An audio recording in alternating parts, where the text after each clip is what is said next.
my friend says caffeine's a drug. I said, oh, tell your friend, fuck you. I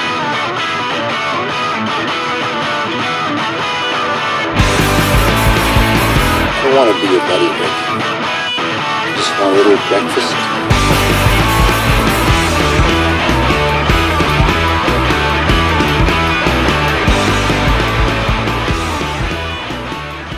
Hello and welcome to Breakfast Punks, a podcast about weird shit, DIY punk and trashy movies. Brought to you by Sham City Roasters and Deadbeat Donuts. From Hastings, I'm Siobhan. And I'm Dave, and welcome to episode 21, in which we're talking about Arthur C. Clarke's Mysterious World and reviewing Thashin from 1986. Our first band we're playing is Misgivings, and the song is Look the Part. They're from Southsea, and this song is off their new album Dream Neighbour, out on Lockjaw Records now. This is Misgivings with Look the Part.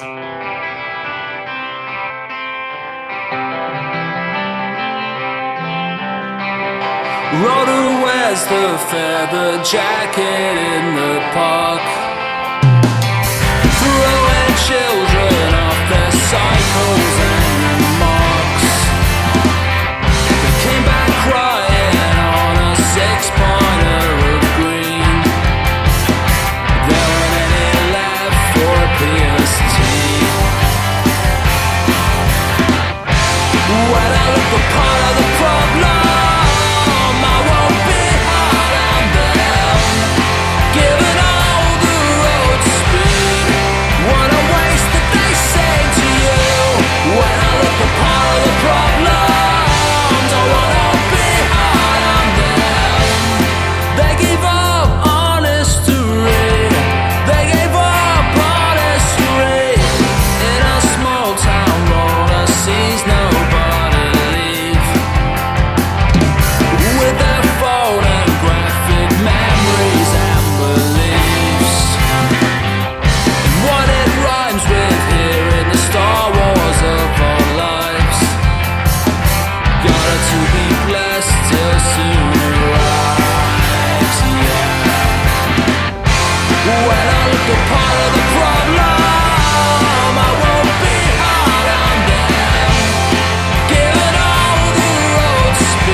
Of the news this Thursday. Breaking news is part of this job. You are fake news.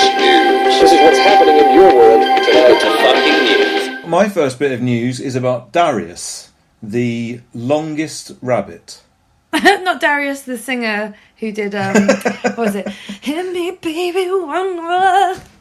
I don't know. Britney Spears. Yeah, but he did a really dramatic version of it on one of those telly programs that Simon Cowell did. It's very beautiful. Well, no, it's not him. No, this rabbit is 4'2". Well, he might have sang Britney Spears then. I don't know. I'm not really sure. 4'2". 4'2" in length. Can he be called a rabbit? And he weighs 3 stone, and he's got the Guinness World Records for the longest rabbit.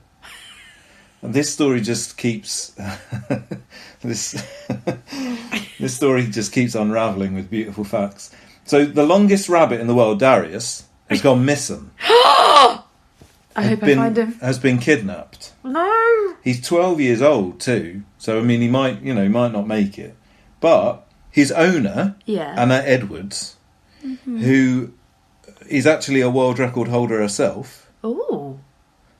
She's the oldest topless model. Oh. Good on her. She's a former Miss Birmingham. And she now makes really long rabbits, have sex with each other and then create more really long rabbits. Oh, no. She's also had plastic surgery to make herself look like cartoon character Jessica Rabbit. And has been breeding rabbits since 2004. She doesn't really look that much like Jessica Rabbit, to be perfectly honest. No. But it just keeps getting better. This story just keeps getting better. Just bear with it. So she owns Darius. Yes. Darius has been stolen. She's created Darius as a She made Darius by his mother, whose name was Alice, who was the previous holder of the longest bunny. Oh my god. She's distraught. Yep. She's offered a reward of £1,000, It's not a lot. but she's also got the services. She's engaged the services of professional pet detective Robert Kenny. Yes, Robert Kenny. Kenny said, the only way that this can be sold is if it goes out of the UK. So it's of paramount importance that borders are closed to stop the opportunity for this animal to be moved. Oh no! They've doubled the reward. They still haven't found him.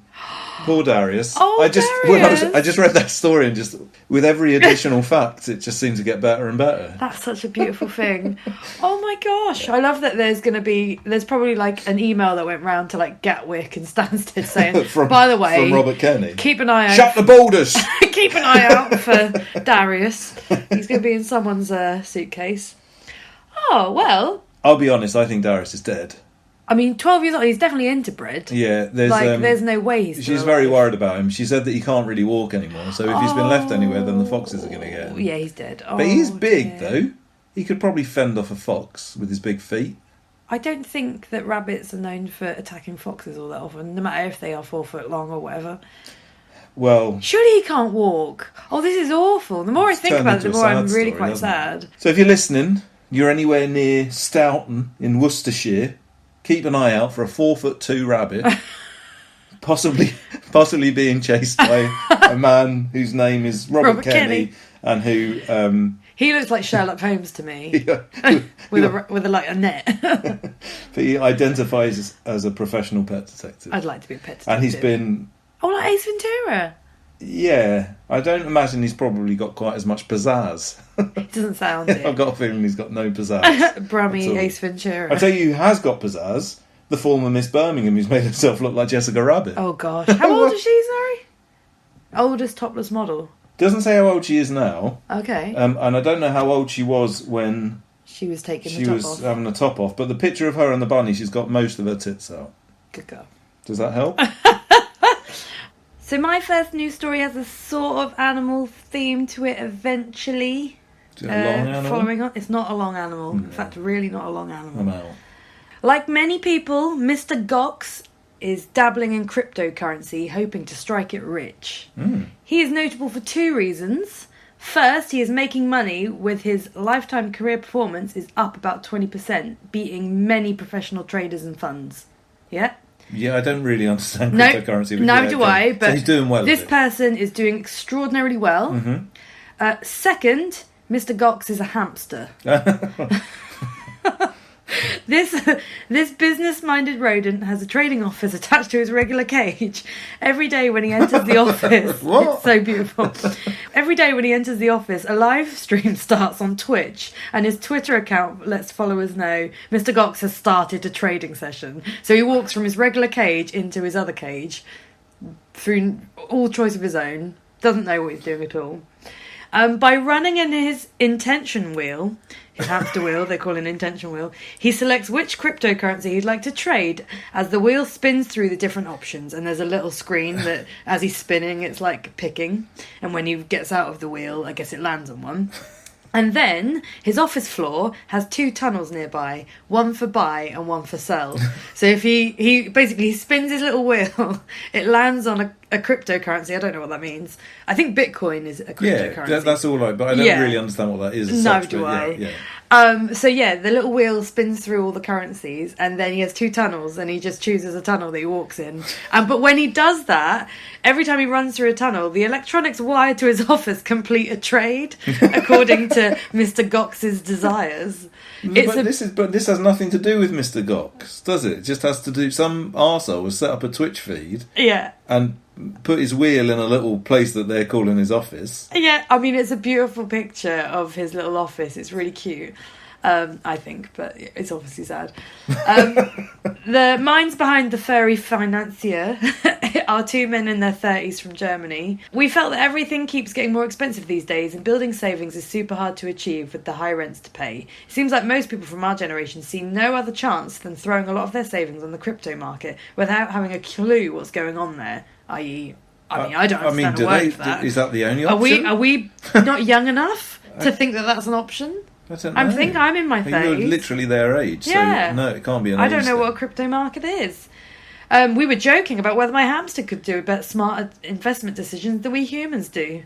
And so... I mean, they had a total agenda there, but that whole first bit of what they said has nothing to do with the fact that they put their hamster in a cage and made it decide on their cryptocurrency. Yeah, I mean, Like, he's not suffering because it is literally just an additional bit on their cage, but they've attached all this weird, like, electronics to it to make it sound...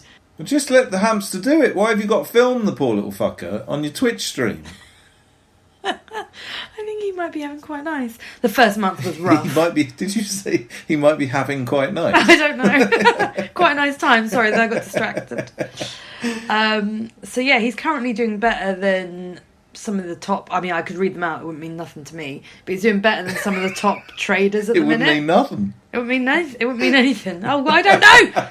I've been in Norfolk. But yeah, he's in the crypto market itself. Mr. Gox has at times come slightly ahead of Bitcoin. But this just surely proves that the entire financial market, whether it be crypto or not, is a load of nonsense and just made up. Do you not just remember... a game of chance. Yeah, everything. I mean, do you remember that octopus that was guessing the World Cup results? And he was doing better than everyone else. Do you not? No. Which World Cup? There The one was, that they just had? it might have been a Euros. It was around like 2010, 2012 kind of time, maybe 2010. So there was an octopus that he had two baskets in his swimming tank, and he had a ball, and they would sellotape like different flags on the front to depict which team he was picking, and he would just put the ball in one of the baskets. And people enjoyed this. This was. I think people did something enjoy that this, people and I watched think on Twitch. But I think Twitch wouldn't have even existed. No, but I think weirdly the octopus like guessed it right for like loads of weeks, and so everyone was a bit all about this octopus. I'm pretty sure that happened. I don't think I made that up. Let me know if I made that up, everyone. But yeah, so Mr. Gox, the crypto hamster, he's doing really well. Good. I thought it was lovely. There's just something about that story that just makes me despair. And I'm not 100% sure what it is, but I think it's at the ridiculousness, but they know how ridiculous it is, and I think the hamster's having a really nice time. Well, the hamster doesn't know what it's. The hamster's not having a nice or an unnice time. It's just getting its wheel. Yeah, but he's got a little desk. That's the sort of shit that I'm talking about. I like it. Why try and make a hamster more cute than it already is by giving it a desk? Have you seen a hamster eat like tiny meals? Yeah, no, like at a desk. For fuck's sake. Oh, I have. It's very nice. It's very cute. Oh, God. I'm gonna fill your brain with weird animal videos. You're later. definitely not.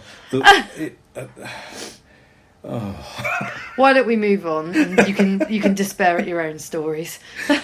Well, I tell you who didn't despair. Mm-hmm. The man who joined a search party and found out halfway through that they were looking for him. This was actually going to be my news Oh, story. really?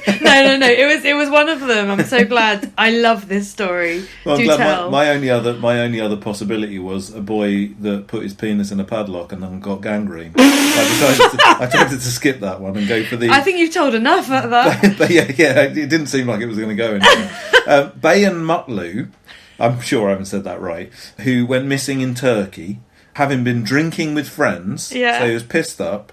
He went for a wander in the woods when he was drunk. His wife and friends got a bit worried. They alerted local authorities. Then, while still pissed in the woods, he stumbled across a search party, started looking for whoever it was that they were looking for because he was pissed up and obviously just thought he'd help out. And then they started calling his name and he turned around and said, "Yes, I am here." I love this story so much. I feel like you are connected to this story in as much as do you feel empathy for him because you are also someone who gets drunk and goes for a walk. I do like a wander when I'm drunk sometimes, yeah. In places that they don't know where they are. Like, I will walk to that hotel in Manchester down that road. 40 minutes out of Manchester, you go. Yes, it did make me. I won't lie. That did occur to me. You felt for him. But I haven't yet joined a search party for myself. I thought it was brilliant. So I read this one as well, and I just love the fact that he's like looking for this person, and after about 30 minutes they start calling his name, and he's like, "Oh hello, I'm here." And they're like, "What are you doing?" But the weird thing, he was obviously really drunk. So I've read a lot of different reports of this. Yeah. And most of them say, "Oh, he wasn't really drunk. It wasn't really funny, actually." You shouldn't laugh at this because this man went missing and his friends were very worried. But keeping in mind he's a 50-year-old man, when he was found, he said, "Don't punish me too harshly, officer. My father will kill me." Those sound like the words of a drunken 50-year-old to me. I love it. So my next story is money related again. No. Don't mean to go on this theme, but it happens. A Danish artist was given $84,000 by a museum to use in a work of art. When he delivered the piece he was supposed to make, it was not as promised. Instead, the artist Jens Hanning gave the Kunsten Museum of Modern Art in Aalborg, Denmark, 2 blank canvases and said they were titled "Take the Money and Run." Oh. So he's done 2 previous works and he was asked to recreate them. Mm-hmm. And one was called An Average Danish Annual Income and one was called An Average Austrian Annual Income. And the idea was that he displayed the incomes in cash in a frame to show you how much someone earned in 1 year from those different nationalities. So basically this museum gave him the money to do it again, just said, "Can you just do it again? Here's the money." And he went, "All right." And he just gave them some blank canvas back and said, "The art is that I've stolen your money." What the fuck did the museum expect? Well, they said, "Well, we've made a contract where he said he would do this, and this guy is just not answering their calls at the minute, I don't think." I suppose I more mean, like, what did they expect an artist to do if you asked them to recreate something that they've already done? Well, I think it's not too... Because I guess it's like putting an exhibition up, maybe. I imagine if he's taken all this money apart before, then he's just given the money back to whoever did it before. So I think his point is, "You're idiots for just handing me money. Here's your blank canvas." So the money wasn't his pay. No. I got you. It was his money to make the artwork, and all he's done is given them blank canvas and said, "My piece of art is actually called Take the Money and Run because I've stolen your money." I wonder if he actually got paid for it as well. Yeah. You know, he he's must been have, paid. right? He's been paid a bit extra just in case he needed to update it as well. So he's got like 6,000 spare Right. as well. So they've basically given him like $90,000. Apparently he has to give all the money back when the exhibition closes on the 16th of January. So maybe they'll get the Maybe he's money put back. it on cryptocurrency. Well, this is and it. he's seeing what the hamster's telling them to do. Mr. Cox is working his money. I mean, yeah, when they spoke to the artist earlier in the year, he agreed to the contract and said it's a fairly easy job. Well, of course it is. It's almost a little bit like they didn't have to ask him to do it. They could have just fucking done it themselves. isn't it? Exactly. But I love it. I think it's brilliant that they just sat there. They were looking at these empty canvas just like, and all he said was, "I've actually done the artwork. It's called Take Your Money and Run." I don't know whether it seems like a very strange thing to do to like sign an agreement as to what art you, as an artist. Yeah. Isn't it a bit weird to sign an agreement, or to be expected to sign an agreement to agree to do this piece of art? Yeah. Do you know what I mean? Surely art, by its very nature, like I understand if it was something like, "I would like you to draw my grandmother," and then you Yeah. draw a car, it might be a bit. Yeah, well, I guess Harsh. I guess so. Because I kind of do see it as like when you put back together an exhibition, like when something tours, you often have to take whole pieces of like massive art apart and put it back together somewhere else. So I do understand that it would have like stopped existing, But like that's the still original one one piece of taken art, apart. isn't it? It's still not saying. Yeah. It's not saying, "Oh, I really like that picture you did. Can you do 20 more of them, and I'll give you this amount of money, and here's a contract to sign to agree." Yeah, Isn't that the antithesis of making an artwork in a way? yeah. I mean, I know it's more complex. Well, I guess, I mean, he's kind of done that, hasn't he? So the actual contract is that he just needs to give the money back by January. So he technically hasn't broken his contract. He was given money and asked I to see. give them 2 pieces of art, which they said, "Can it be these 2?" And he's just gone, "No, you idiots for giving me all that And money." he's totally going to pussy out as well, isn't he? Well, he'll give In the money January, back. he'll just give the money back, and it'll be Yeah. for nothing. Yeah, but I guess they've got this thing on show. They've just got 2 blank canvases where they should have these pieces of Well, now they've got money a out much the more wall. interesting story. So surely, in a funny sort of way, I mean, if you were Yeah. really going to be a twat about it, he's made a more interesting piece of art than he would have otherwise. So the artist made a statement about the art itself. Everyone would like to have more money, and in our society, work industries are valued differently. The artwork is essentially about the working conditions of the artists. It is a statement saying we also have the responsibility of questioning the structures that we are a part of. And if these structures are completely unreasonable, we must break with them. It can be your marriage, your work, it can be any type of societal structure. So I guess it's a bit of a fingers up to the museum in a way. When the museum curator finally saw the art, he said that he laughed. He said Jens is known for his conceptual and activistic art with a humorous touch, and he gave us that. But also a bit of a wake-up call as everyone now wonders, where did the money go? So there, Jens Hanning's sitting on Again, about 90 grand worth of money. No, it's gone to the hamster. Oh shit, yeah, no, it's with Mr. Gox, he's running it in his wheel. What's wrong with these people? They should just keep an eye on the news. They'd know where it is. Hamster's spending it in his wheel. Well, speaking of people taking other people's money and not giving it back, there is a new book that is due out next year, all about SST records, called Corporate Rock Sucks, The Rise and Fall of SST Records. SST, I'm sure most people know, was Greg Ginn's label, or more or less Black Flag's label, but went on to become pretty much run single-handedly by Greg Ginn, who famously didn't pay many of the artists many of their royalties. Oh, really?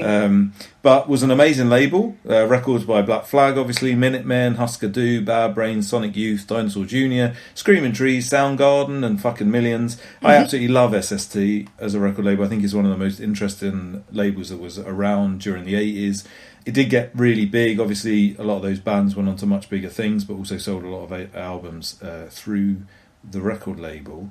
And I imagine it's a really interesting story, and it's a story that hasn't really been told very much, or at least not very clearly. And you often see little windows into it, really, when the bands sue, or when Greg Ginn gets himself into some sort of trouble.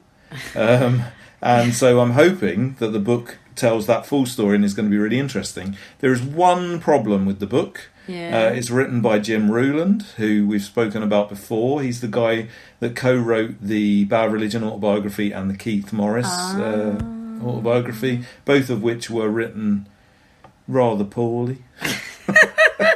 So I'm annoyed because I'd kind of given up on this guy after reading both of those other books because I was really interested in them, and now I'm definitely going to have to read this one just because I think the SST story is going to be really interesting. But he is a person who manages to make even the most interesting of activities sound like a list of boring ones. And there he is, finding more of your interest in writing about them. I've got a horrible feeling this guy's just going to continuously write books about the American hardcore scene, and each one I'm just going to be like, fuck. I want to know about it. God damn it. Speaking of bad books, I just read the Lunatics autobiography, which I think I brought up on this podcast not too long ago. You did. The Lunatics are brilliant, and their story is really interesting, but again, they hired somebody to write the book with them, and it is very poorly made. Oh no. And put together. I mean, it's not very poorly put together. It's put together in a very strange way. The book is written as like we. Right. So everything is like, we did this, we did that, we felt like this, we had this Yeah. experience, right? Which is sort of fine. A bit of a weird way to write an autobiography, because obviously there's like, it's actually 6 individuals. Well, yeah, there's individuals in there. You Yeah. want to know about their thoughts. And fundamentally, there's like 3 main lunatics who were kind of in it throughout and were like the best of friends. And so the we sort of makes sense if it was just based on those 3. But sometimes, like, people are kicked out of the band, or people decide to leave the band, but it's still discussed as a we. Yeah. And so it's really, so that doesn't work. But also there's a mixture of this we voice, which is obviously written by the person who wrote the book along with them, and then lots of kind of like interview segments of the members from the band. Yeah. And most of them just repeat themselves. So there'll be a paragraph saying, we went on tour to England and it was really brilliant. And then there'll be a quote from one of them saying, we went on tour in England and it was really brilliant. It's just like, what? That sounds great. So that's a bit frustrating. Also, they do this thing whereby if somebody says in an interview, like, bad, You don't have to pull the A's in. Just write bad. It's a book. And there's loads and loads of that. And there's just loads of like, I think it's supposed to get their personalities across. And in a way it does, a little bit. But it just reads so badly as a book. So it's just a real shame. Because again, the story is I would actually recommend reading it. Because again, the Lunatics story is really interesting. And they're obviously really awesome people and stuff. They've just done such a disservice that this is the book that's basically going to, in 50 years' time, the only way anyone's potentially going to find out the story of the Lunatics is by reading this terrible book. And the same goes for that Bad Religion book, and to be honest, the same goes for that Keith Morris book. Although at least the Keith Morris one was a bit simpler because it was just one guy who was obviously just telling his story. Yeah. It's just a shame that the guy wrote the story as a list of facts instead of with any sort of literary flair. No flair to his lists. That Jim, whatever his name was. Anyway, so that's my moan about books. But this one about SST Records, which is probably going to be rubbish, I'm definitely going to buy and read. Yeah, so we'll hear about the lists of SST in a few weeks. No, it's not out until next year, I don't think. So it'll be a while. But I'll probably be looking forward to it the whole time. Oh, waiting for the mail. It's complex. Talking about complexities, should we go to Norfolk? Yay! All right, my lovelies. All right, my old muckers. That's what I learnt this weekend. So I forgot about that word in my life. Sorry about that. That's my Norfolk coming up. Well, this week I haven't been perusing the EDP or the Evening News website all that much because I had the delightful experience of going to Norfolk this last weekend. Yeah. And that was fucking mush. So I'm just going to tell you about what I got up to the weekend in Bacton-on-Sea, Norfolk, at the Castaways Holiday Park. Was it on the Broads? No, it's not on the Broads, David. It ain't far from the Broads. Okay. It's on the coast.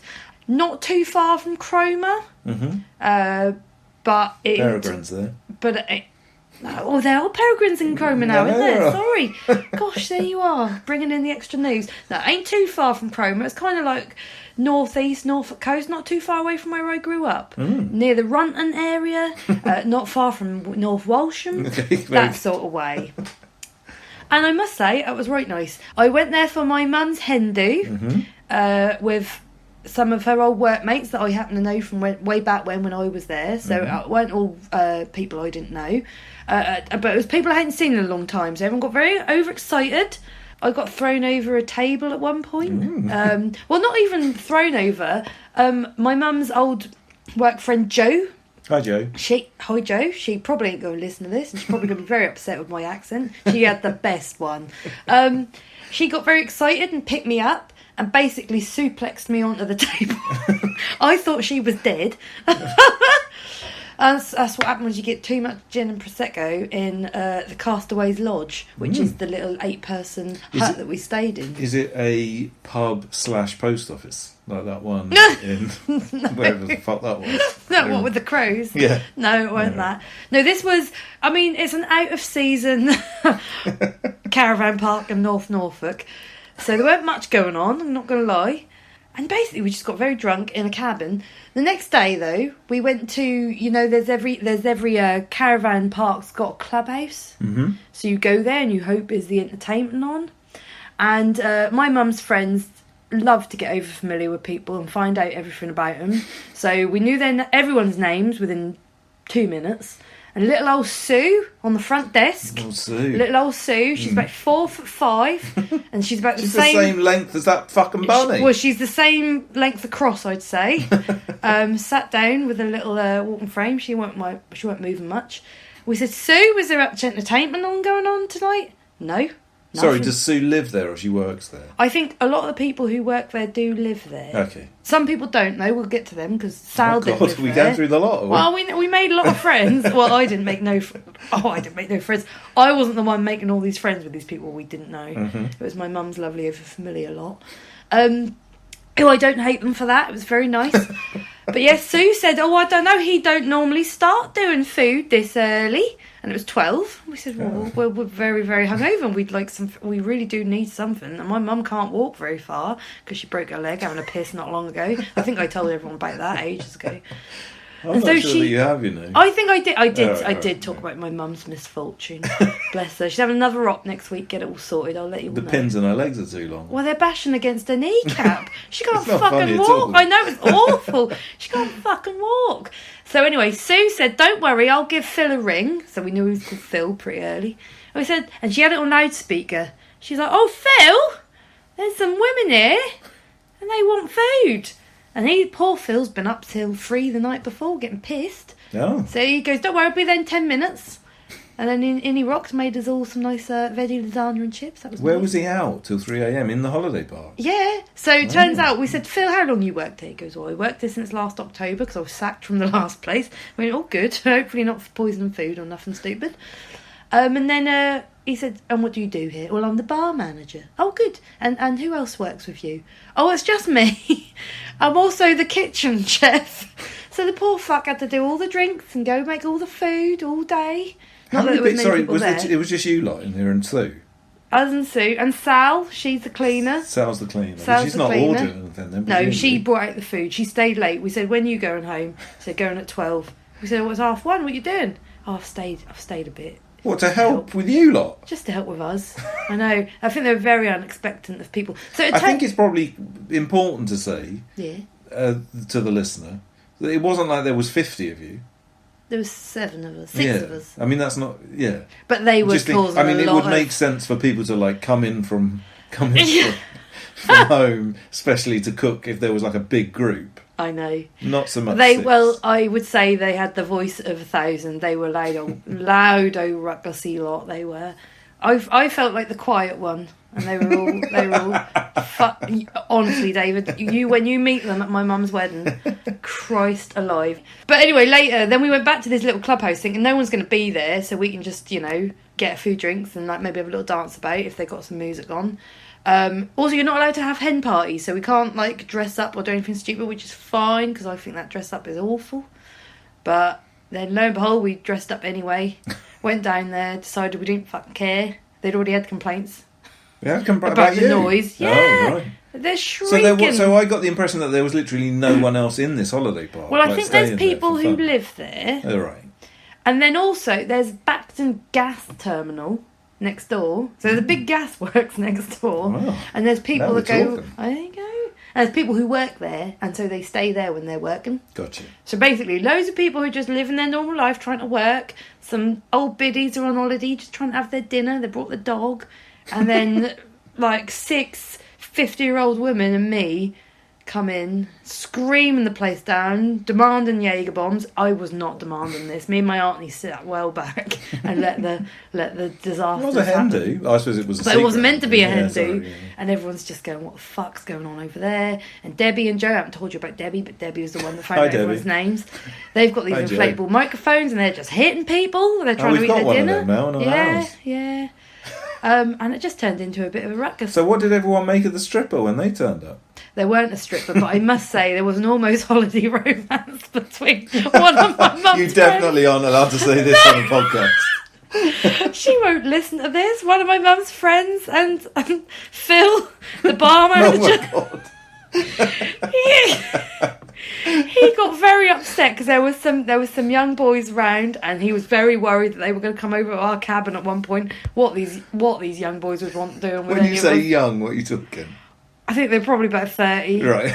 But and they didn't want nothing to do with us anyway. One of them was just very pissed, and he was very concerned that they were going to come back. But lo and behold, he was smitten with one of my mum's friends and came back to make sure she got home. Well, he walked her home She- like Prince Charming. We did try and run, but Mother held us back, as she would. No, she didn't really, bless her. So yeah, he saw to it that Mum's mate got back to the lodge well and safe. And yeah, then we woke up next morning and we couldn't wait to get out. Wow. It was one of them. But anyway, I'm not really getting to the point. Baxton-on-Sea is a beautiful place. Everyone should go. Lovely and flat. see sea for miles.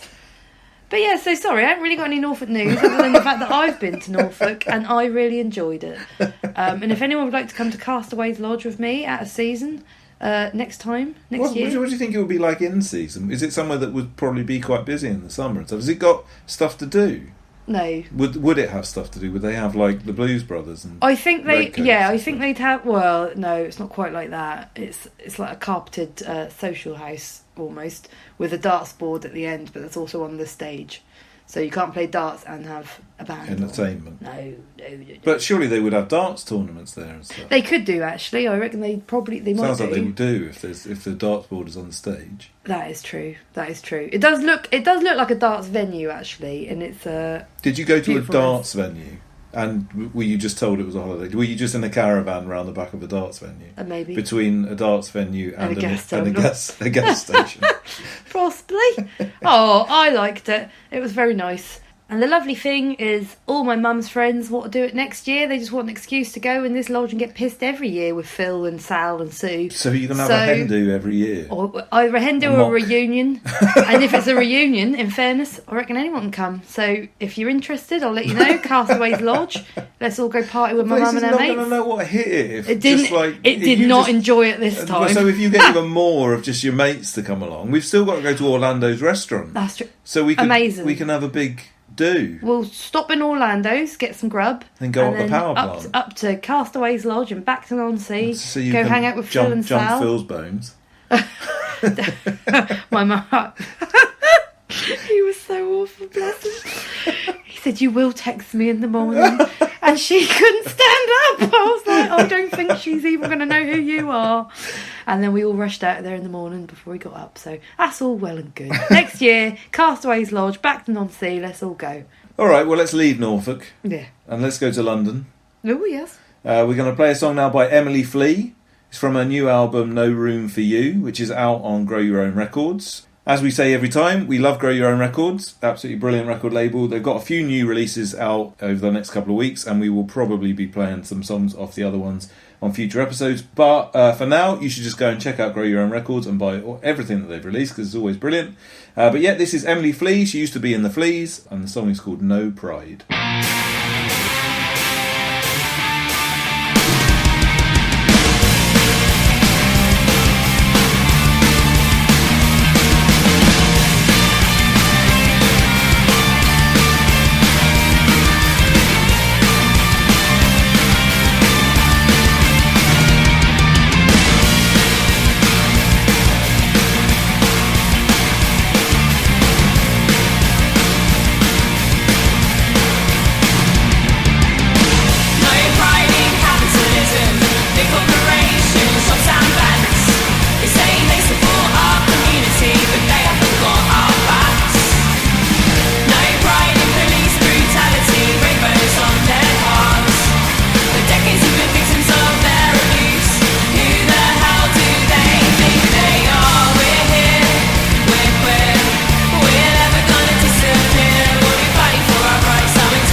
Welcome back to Breakfast Punks podcast. We're now going to move on to our main section of the episode, which is going to be about Arthur C. Clarke's Mysterious World. I can't say this is something that we knew very much about before we got into this.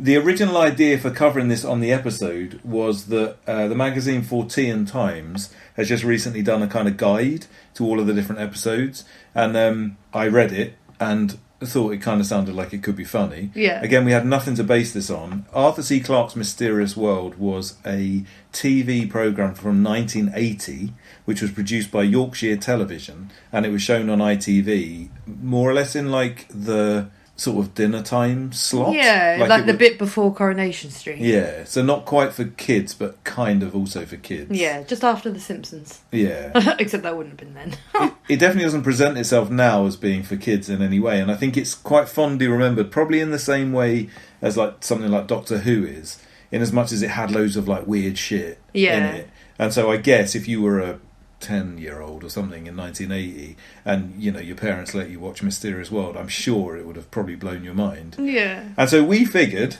without any idea of what the thing was going to be like, and I think your exact words were, fuck it, let's just do it and then we'll just have to watch it. Yeah. That's how I feel about watching all our shitty films. So this, I thought, True. Same mindset. You know what? It sounds, because you briefly explained what it was about, and I thought, yeah, I mean, that does sound interesting. if I briefly explain what it was about, then for the record, I didn't really know, so I must have made that up. Well, no, I think the description you gave me made it sound pretty good. Yeah. As much as I didn't know a thing about it, I was like, 1980. And I think, in fairness, we lucked out. I mean, I was a bit concerned at the idea that it was like an ITV production, from like just a mainstream kind of day-to-day thing, and also the fact that it was made in 1980 just meant that I had no idea what it was going to be like as far as its presentation. I do think that added to it quite a lot, and we'll definitely talk about some of the characters that pop up in this thing. I will say, if you're wondering why the fuck we did this or what the fuck this is all about, I would suggest that if watched in a non-factual way, this programme could be an episode of Brass Eye, or it could be like an episode of Alan Partridge or something. Yeah, it's just like with all the people involved. Yeah, the people. Some of the people in it are just absolutely incredible. And some of them you kind of have to see pictures of, so I'm not really sure how we're going to quite get that across. But all the episodes are on YouTube, so we will put it on our playlist, so you will be able to see it. And I would strongly suggest watching it, actually. I think after sitting through the series. But let's just give you a little bit of background. So Arthur C. Clarke was an English science fiction writer, but he also did lots of other things. He was I think he was just probably a bit of a kook in his younger days. He was a bit of an inventor. He was apparently an undersea explorer. He wrote most famously he wrote the film 2001: A Space Odyssey. Yeah. Which I think is probably the thing that he's going to be most famous for.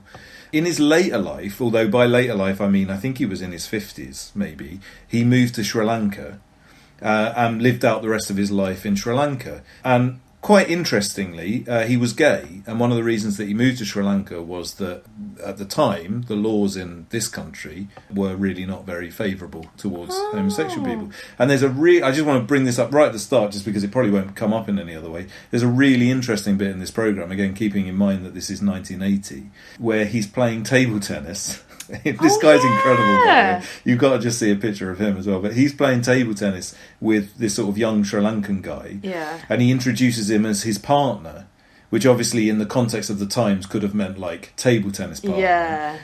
And he talks about, it's the episode where they're talking about strange things falling from the sky, like, you know, when it rains fish and this sort of stuff. And this guy says that it rained nuts out of a rainbow. And of course, in hindsight, at the time, that would have been no one would have probably batted an eyelid. But of course, at the time, apparently, it was about 2 years after the rainbow flag had actually been introduced. And obviously, it raining nuts out of a rainbow. I just really liked it. I just thought that was fucking brilliant.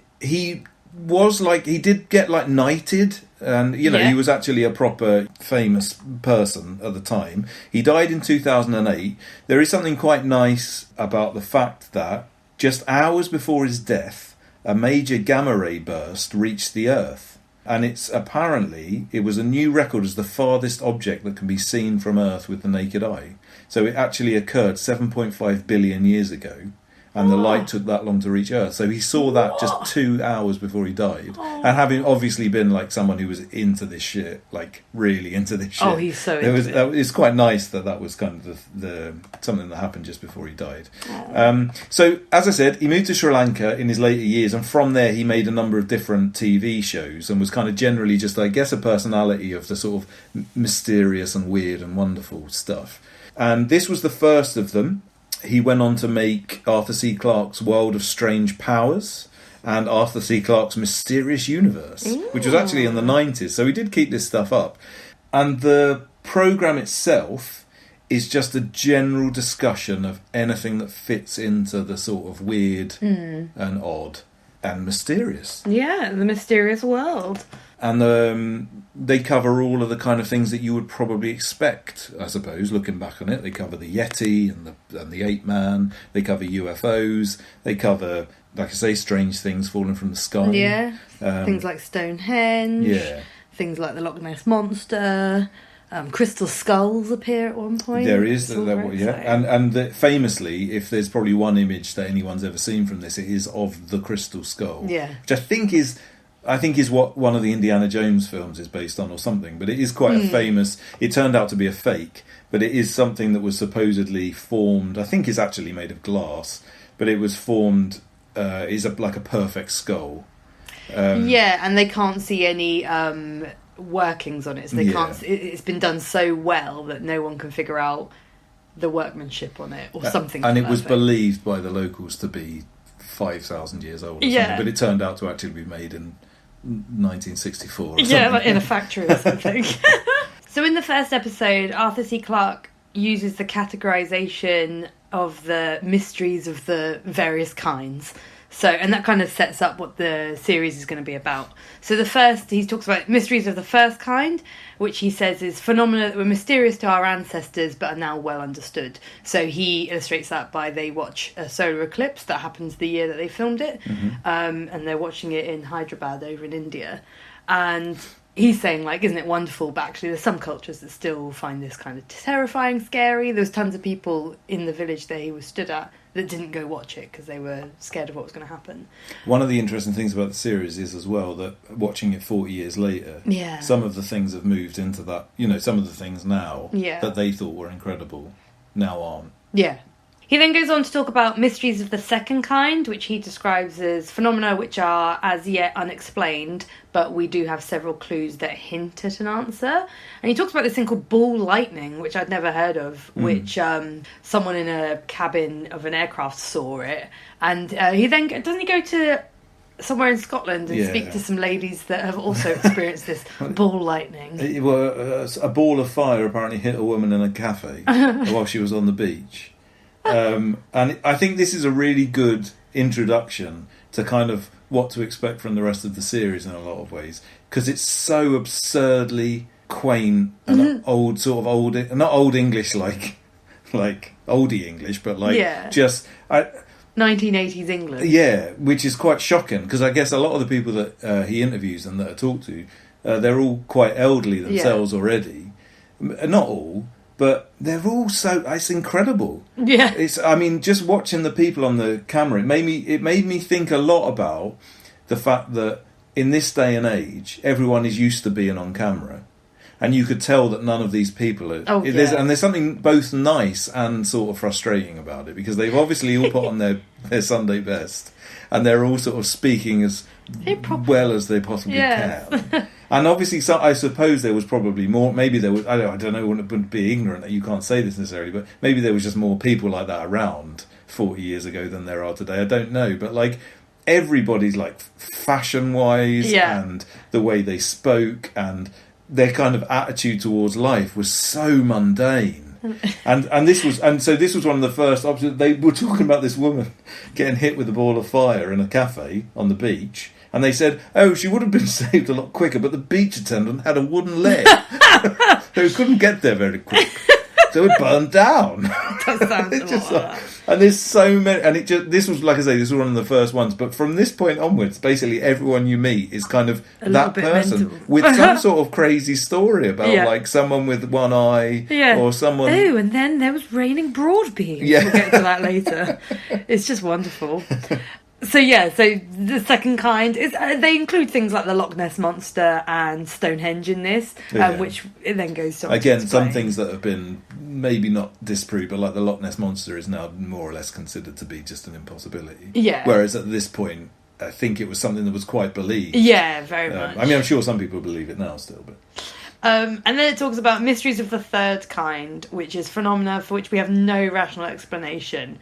And these are really interesting. They're the ones where it's like raining animals. So like when people describe like fish falling out the sky, but there's no clouds and they've not been taken from anywhere. There's no obvious reasons to why it's raining any of these items. should we? I tell you what, I think just to give everyone a vague idea, should we go straight in with the raining broad beans? Yeah, quote? you've got a good clip of them, right? Because they're freaking brilliant. They're all these like old biddies in someone's conservatory being interviewed about In Southampton. in Southampton. Which doesn't, that's the thing, Southampton isn't Southampton. But in this, Southampton is Southampton.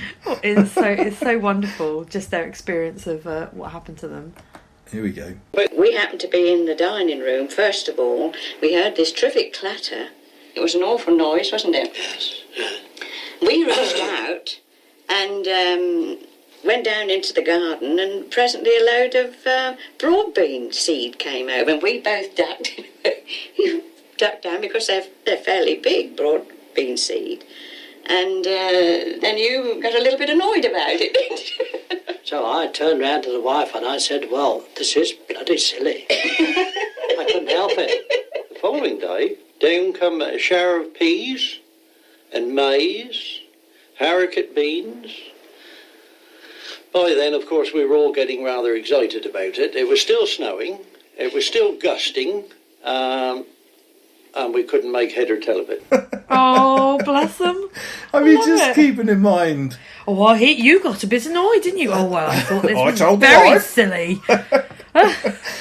But these are, I mean, this was in a much later episode, but these people just sum up to me. I mean, everybody in this whole programme is basically some version of that. Oh, it's so wonderful. It's incredible. So wonderful. I mean, this is in a programme as well. There's like raining frogs in Alton Towers. What? And in Sutton Coldfield, there's fish during a golf match in Bournemouth. Oh, yeah.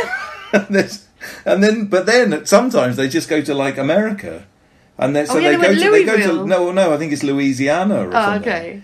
And then suddenly everyone sounds like it sounds normal. And not normal, that's not the right way of saying it, but you know, like the Americans all seem super like confident. Pretty normal. And like kind of what you would expect human beings to be like. Yeah. Whereas just everybody who's English in this entire programme does not. I mean, my absolute favourite quote. I mean, I know we're not explaining the episodes just yet. We will get to that. But first, you have to hear this quote from a woman whose husband comes to tell her that he has been attacked by a UFO. Because it is just probably one of my favourite little quotes. from Yeah, it. I think this one's from Scotland as well. Hang on. Yeah. He crawled up this path and staggered home, to be met on the doorstep by his bewildered wife. It looked terrible when he came in the door, and he just stood at the door, and I said, have you had an accident with your lorry? And he said, no, I've been attacked. And I said, what with? And he said, a spaceship. And I said, oh, goodness me, there's no such a thing as a spaceship. I'm going to phone the doctor. You must have fell and hurt your head. Oh, she's so beautiful. She's so brilliant. She's loving life with I her think- weird husband. I think that quote also gives you an idea of the really serious voiceover man Oh, I love that narrator. who does it. And also, you may have noticed at the start that it's got an incredible synth soundtrack. Oh, that's So the beautiful thing about this. the voiceover man and the synth soundtrack make this program sound really serious. Yeah. But then in a lot of ways, the Arthur C. Clarke, whenever it goes to him and he sort of comments on things, he tends to sort of not really believe in a lot of it. And so there's this continuous dichotomy of like the program is presenting these things as fact, Yeah. but then the man who is presenting it is sort of saying, "Oh, this Well, can't be true." It might be You know, true, yeah. but it also might not be. But also on top of that, if you mix it in with things like that lovely Scottish woman, Yeah. who doesn't believe there's no such thing as UFOs. It doesn't really go with the. It's very strange to watch in this day and age because it feels it's like somewhere between a John Carpenter film, and Brass Eye. Yeah. It's just like two things that in this day and age don't seem to fit together in any way. No. But obviously, in 1980, I suppose it was fine and just normal. It's beautiful. I do love it.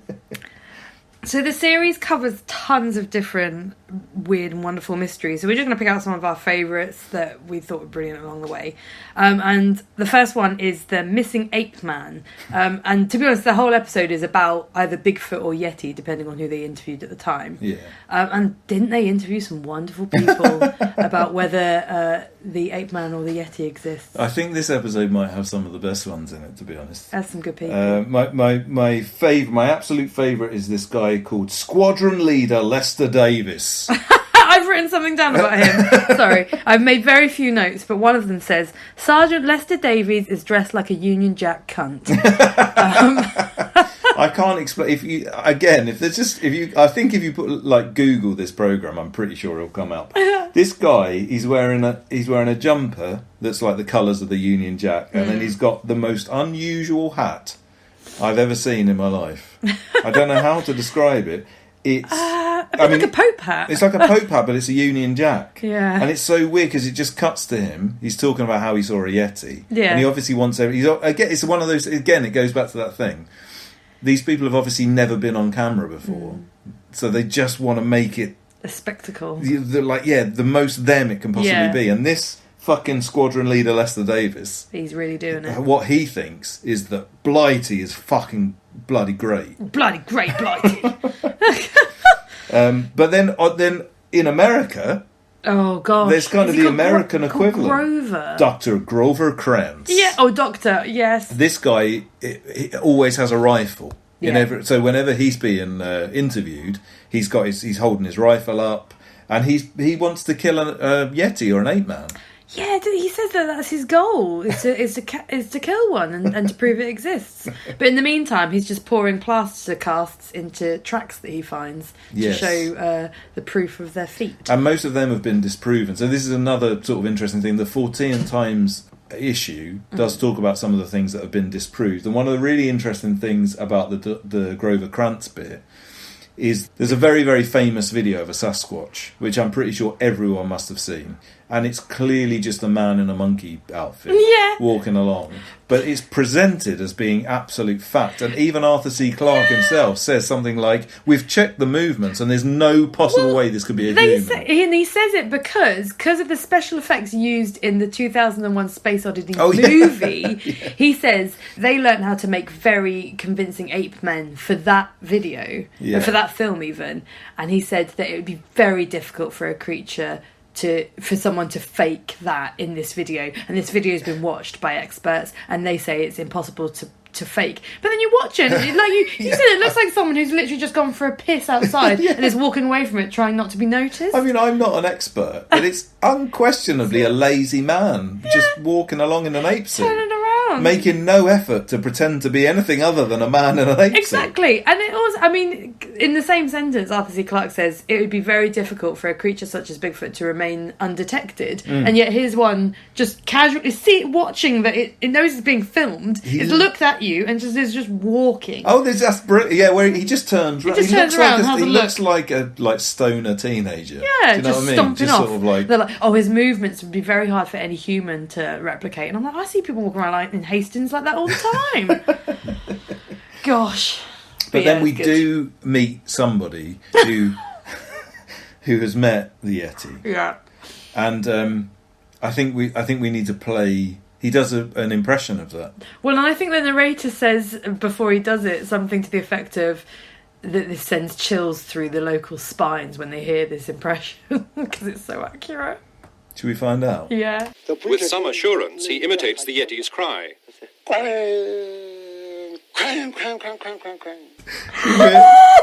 Should we go again? Yes, can we hear the terrifying cry again?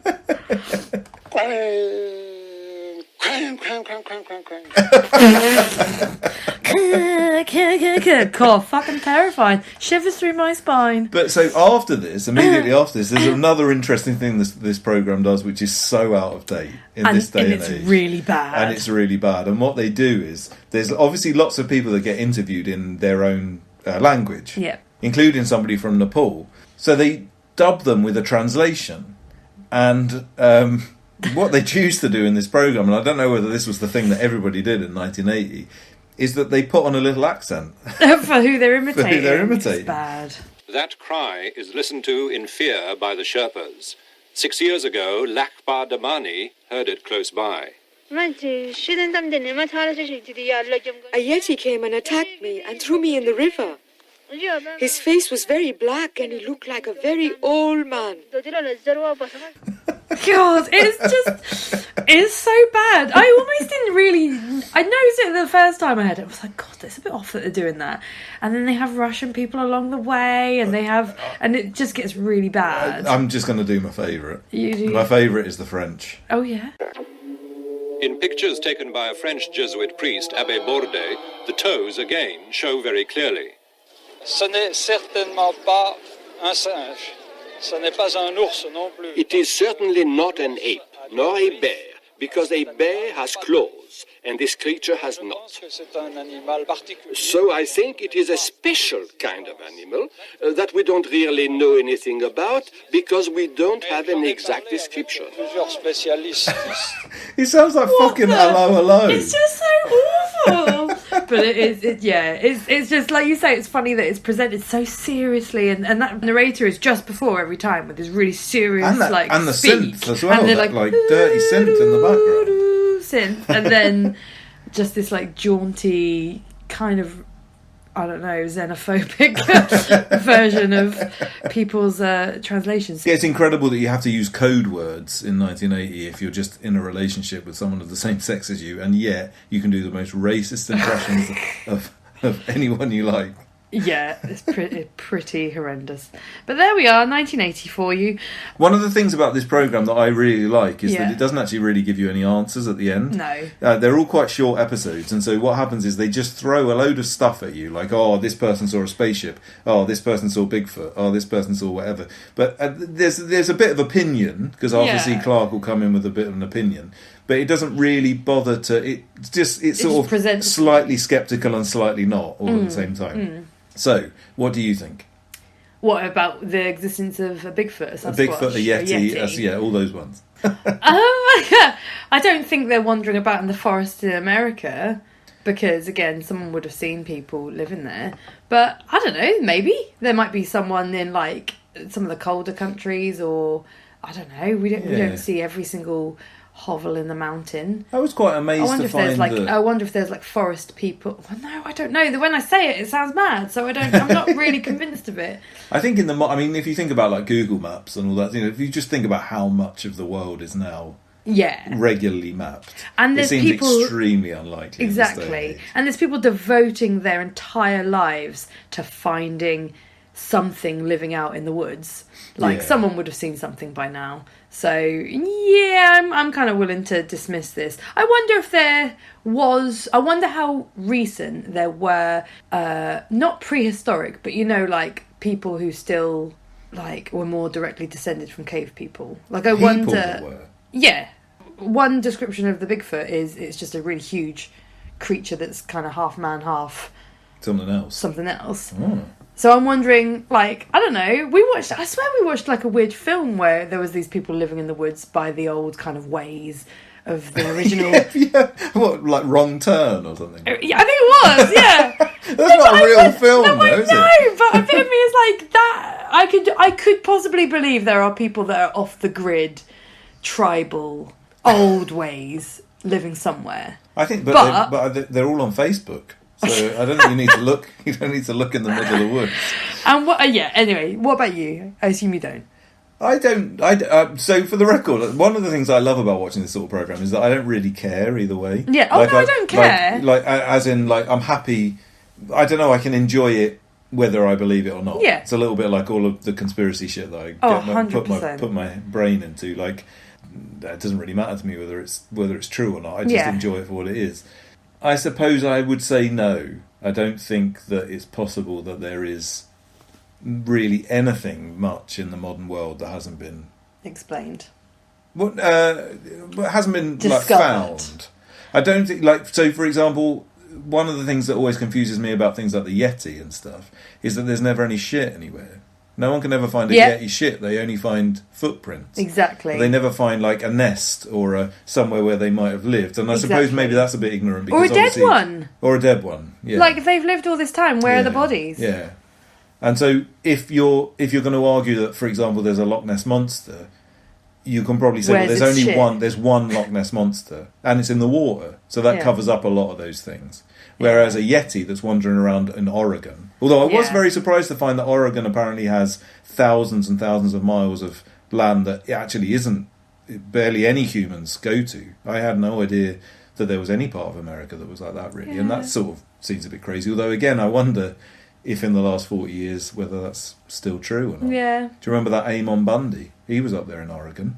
That man who looked like Garth Brooks with a gun. Oh, yeah. He kicked a dog. Oh, yeah. They were out in the middle of Oregon somewhere and they just set up camp. I mean, if rednecks can survive there without getting... You'd think a Yeti, if he was going to kill anyone, he'd probably find some oath keepers to kill in the middle of the Oregon.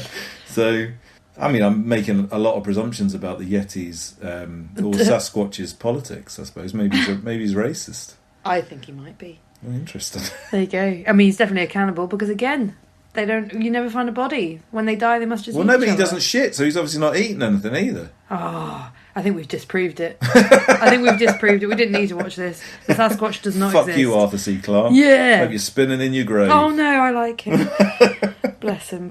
Another super interesting mystery that Arthur C. Clarke brings up is, he terms it Giants for the Gods, and it's about these massive pictures or lines that appear in landscapes and in the countryside in various countries in the world, for which they can't really explain why it happened in the first place. Or sort of how it was done. Or how it was done, yeah. So in this country we have big chalk pictures in our countryside. There's a horse up somewhere north, and we've got a few like men on hills in the like Sussex countryside, and there's some in Dorset. But they start with these things called Nazca lines, which are these really long straight lines in, I think it's Peru, that they just for the life of them couldn't work out how they were done, because they are super straight, like very straight lines that go on for something like, I think one of them is like 28 miles long. Yeah, they walk through the desert. Yeah. And they cover the whole thing. The thing is that you almost wouldn't notice them. Yeah. I don't think, if you were there on the ground.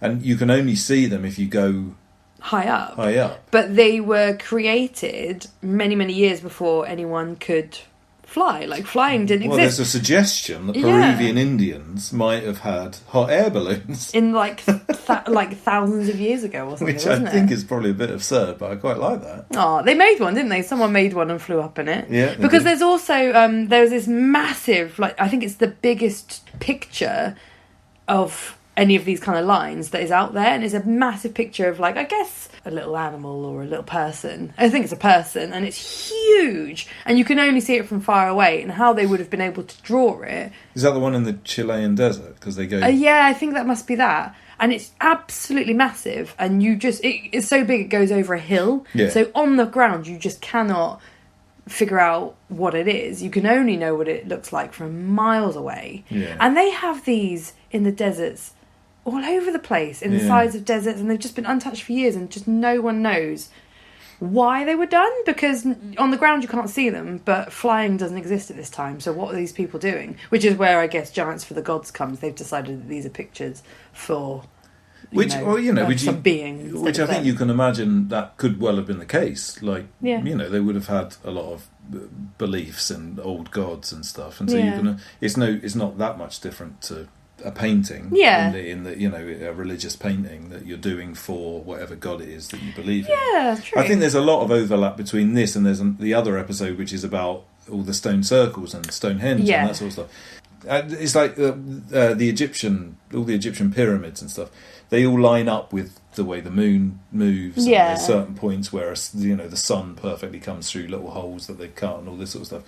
It does blow your mind as to exactly how they could have possibly done it.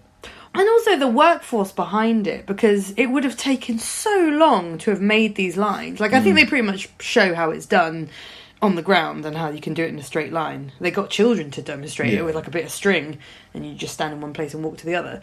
But little things like, in one of the other episodes about, there's these vitrified stone forts in Scotland somewhere where stones have been gotten so hot that they've melted together. Yeah. And they try and fathom how that would have worked. And they said, aside from actually creating this heat, which they have no idea how anyone did, they said it would have been someone's job to, like, their whole entire work life would have been, hello, welcome to the world, you've been born, your job is to cart stone from there to there until you die. What? Because they needed so much stone to go up these hills. But even worse than that was when they were talking about some of those stone circles, when there was a massive stone that would have taken 20 people to pull at something like some absurdly, like they would have pulled it a few inches a day because they were so they literally their entire life they would have moved the stone about 2 miles, and someone else would have just taken over and pulled it another 2 miles, and this would have gone on for generation on generation. That's exactly it. Hundreds of years creating these things. It's like Conan the Barbarian going around that fucking wheel all the time.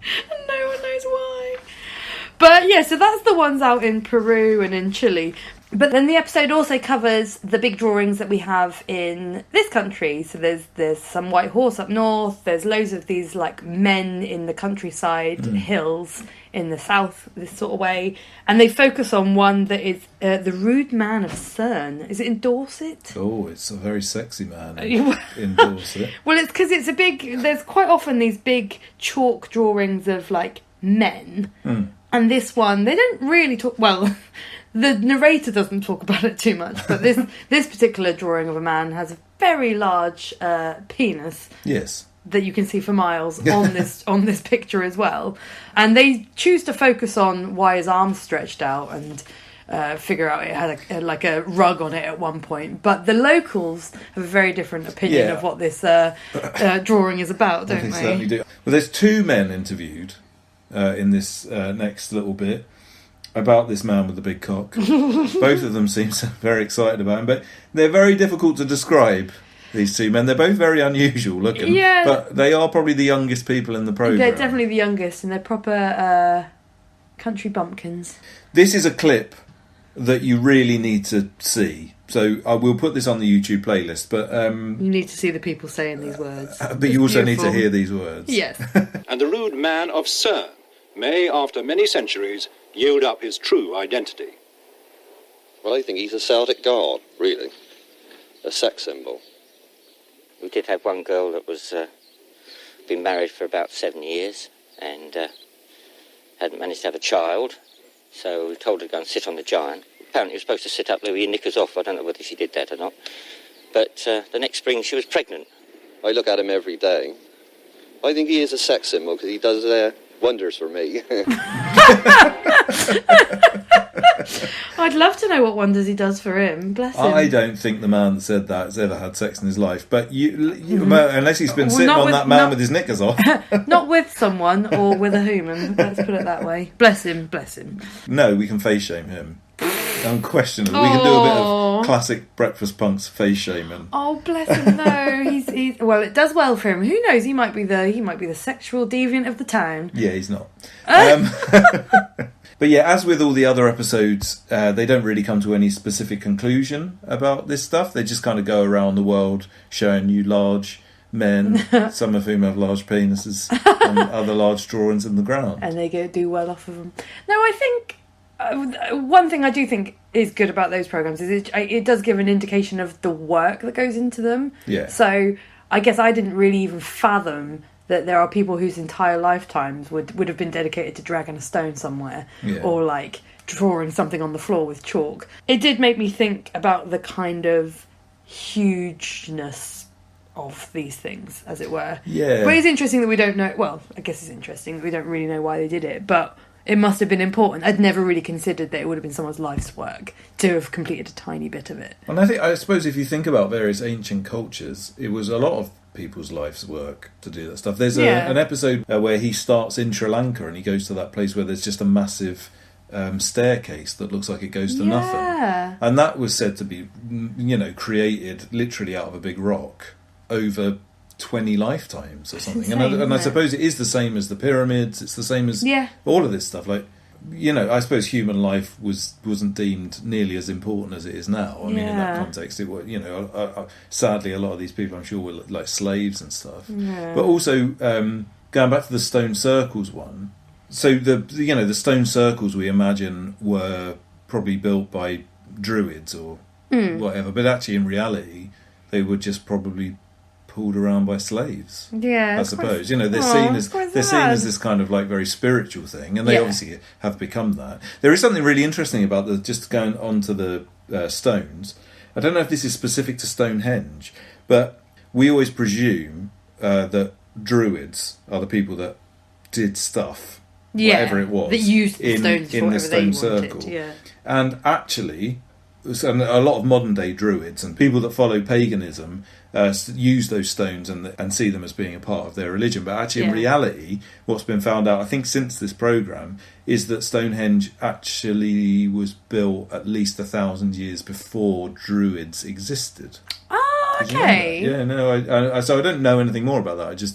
I read it in this article, and that it's actually quite a sort of romantic idea that we have in modern times, that druids were doing whatever druidy business that they needed dances to around do. the stones. Yeah. I think the collective thought around these stones seems to be that they're like calendars sometimes, tracking the moon sometimes. And I guess they could have been hundreds and thousands of years apart from each other being made. Oh, like of course. there's so many all over the Yeah, country yeah. that they could have been slightly different for each person. So Well, I think we're probably right and wrong with each one of them. It's probably a calendar to some. Sometimes it's just tracking the moon.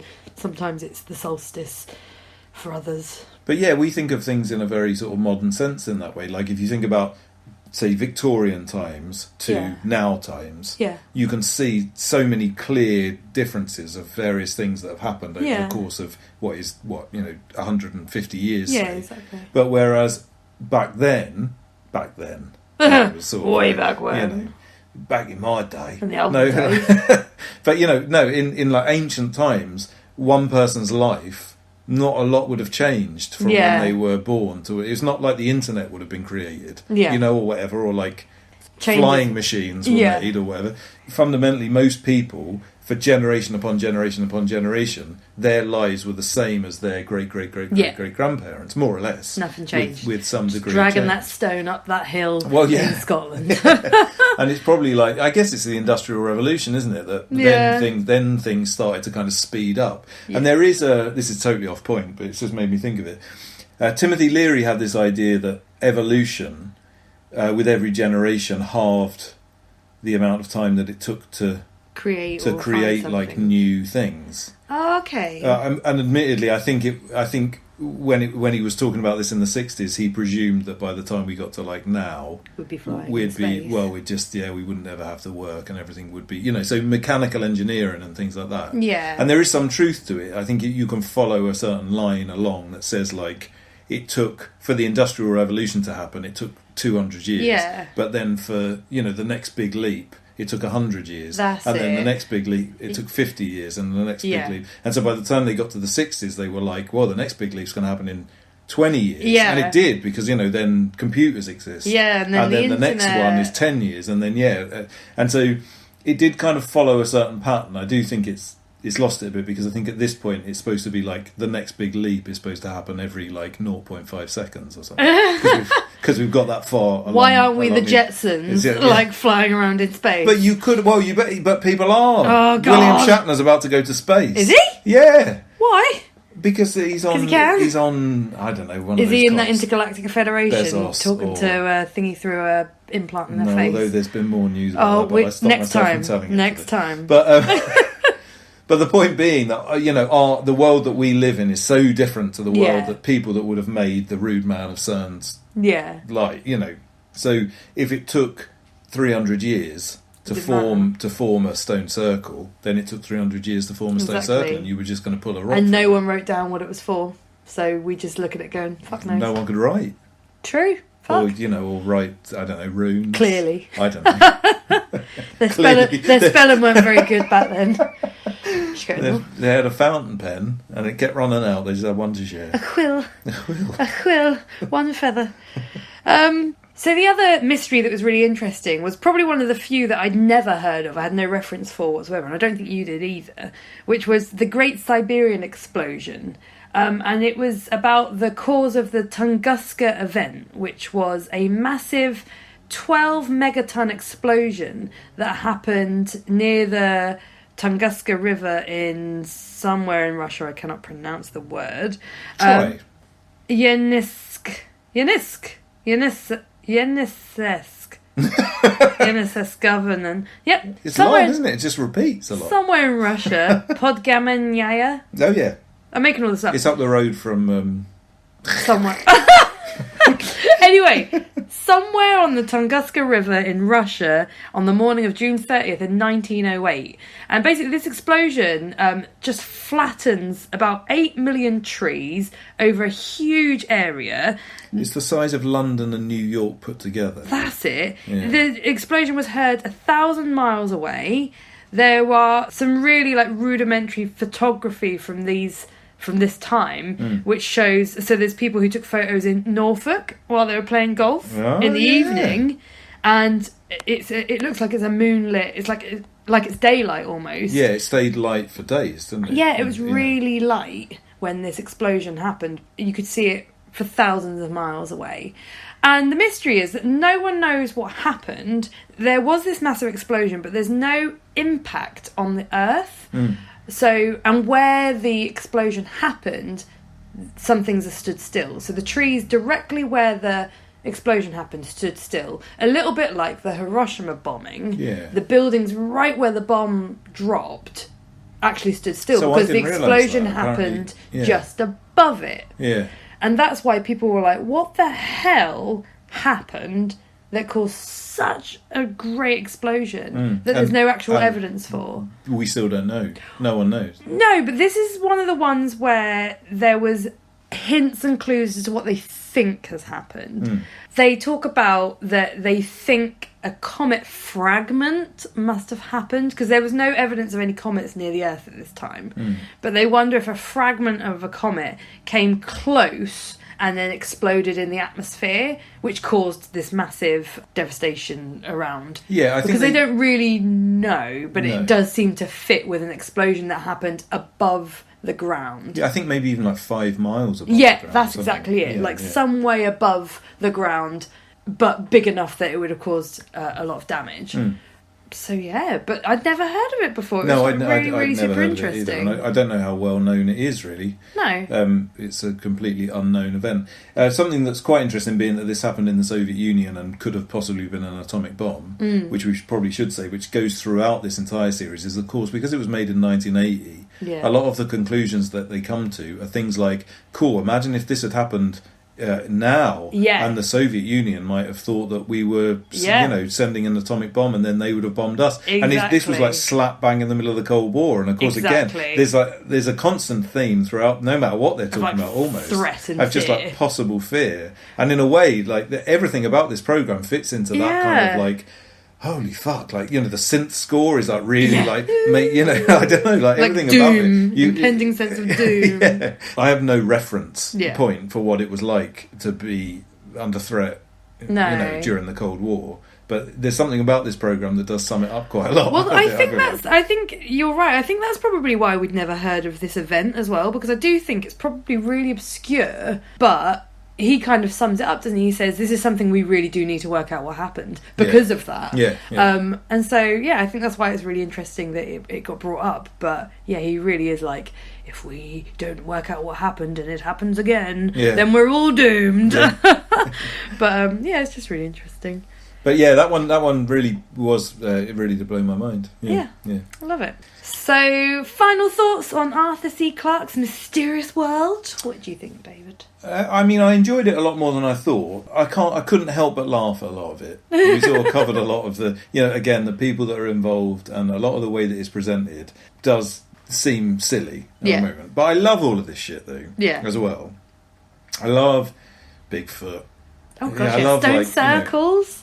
The UFO one is really interesting. Actually, we haven't really talked about it that much, but the UFO one's really interesting because it comes at a time which was just different to how I've always understood these nuts that are interested in UFOs. Yeah. Like, it was before people were talking about anal probes and being taken into space because there was no crop circles. Those things hadn't been invented. Let's say, and so it was a completely different version of like what the UFO. Well, it wasn't in that mainstream culture in the way that it eventually is in the 90s, isn't it? Yeah, exactly. And I feel a little bit like that's true of all of this stuff. Yeah. In a lot of ways, like I don't think that really people look at something like Stonehenge, whilst it is an interesting historical thing, and I'm not saying that people think that they understand it necessarily. I don't think we look at it in this kind of like, whoa, it's so weird.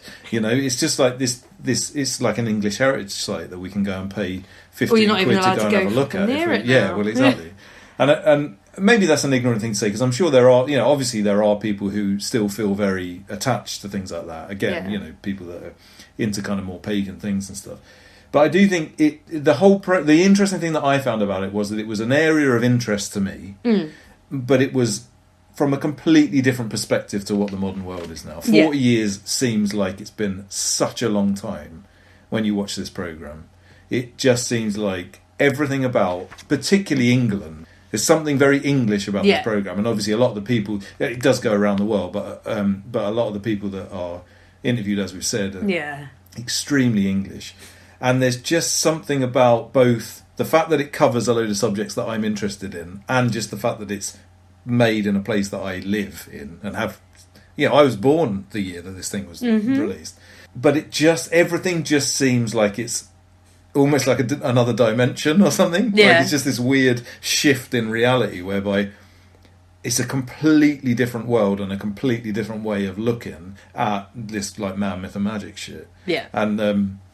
And so I loved that aspect of it. And I did find it really watchable. And I think that the episodes are short, but they're quite concise, and they just give you a load of bits of information. And like you say, that last one about the explosion in Russia was something I'd absolutely never heard of, and was really interesting. I agree. What about you? What were your final thoughts? I kind of feel the same. There's something about the narrator that made me think I was watching episodes of Danger Mouse every now and then. I think you might have done really. Danger Mouse. Well, he didn't. I did look it Gordon up. Honeycomb.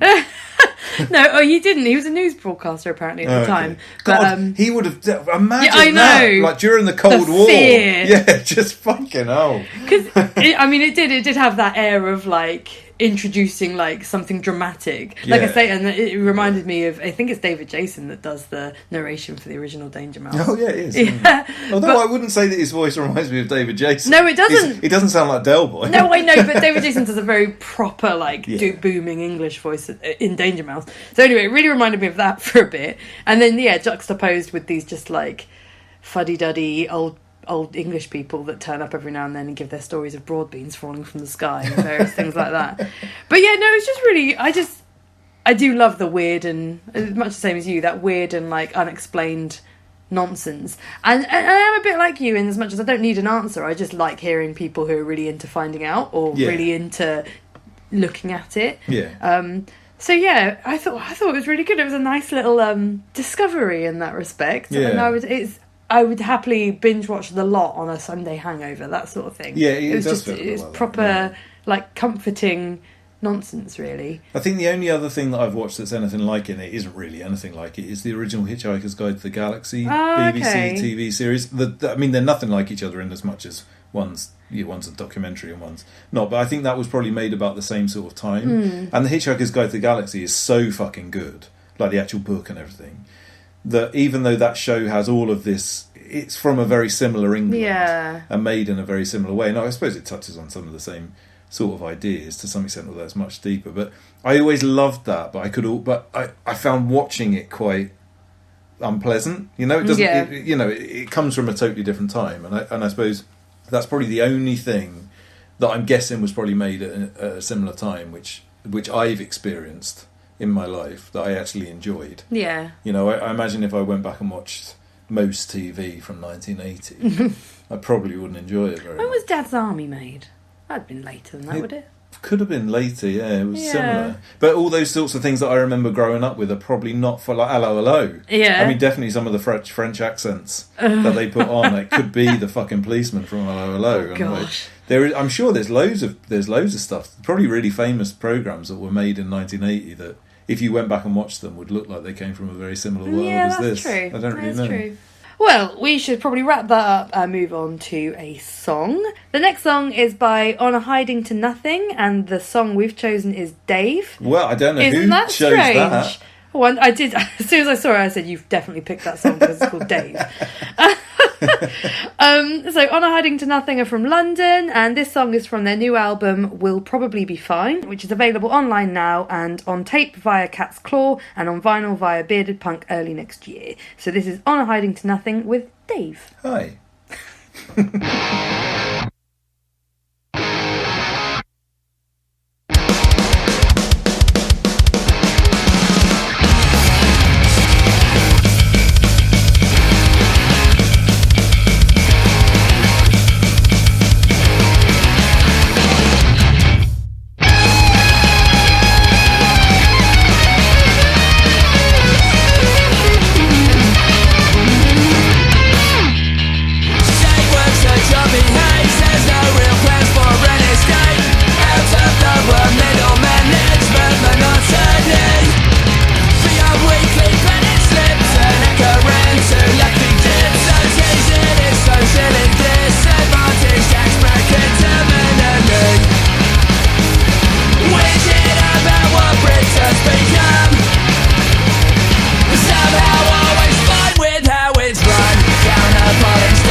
Sweet trash. To avoid fainting, keep repeating. I love what I see. Leave the auditorium. It's only a movie.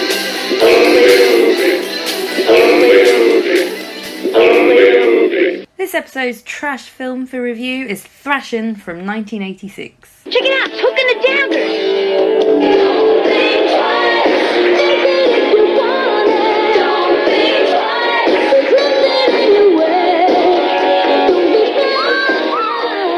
Most beautiful girl at the club. Period!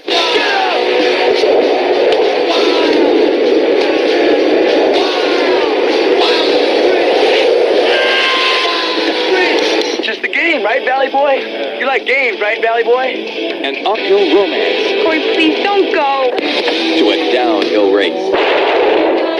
Thashin. It's not a kid's game anymore.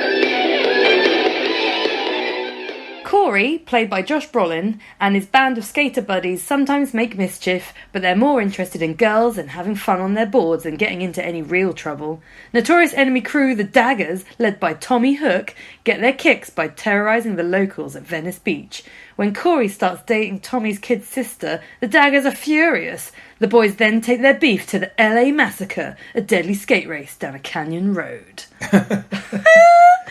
Oh, God. I think we need to be a bit careful because I feel like Thrashin is a lot of people's favourite film. But it is definitely some people I know's favourite film. But what did you think of Thrashin from 1986 Reborn? With that in mind, I don't have any bad words to say about this film. Oh, there you go. I think this one borders the trash good film boundary a little bit. Come on. I mean, I don't think anyone would not consider this a trash movie.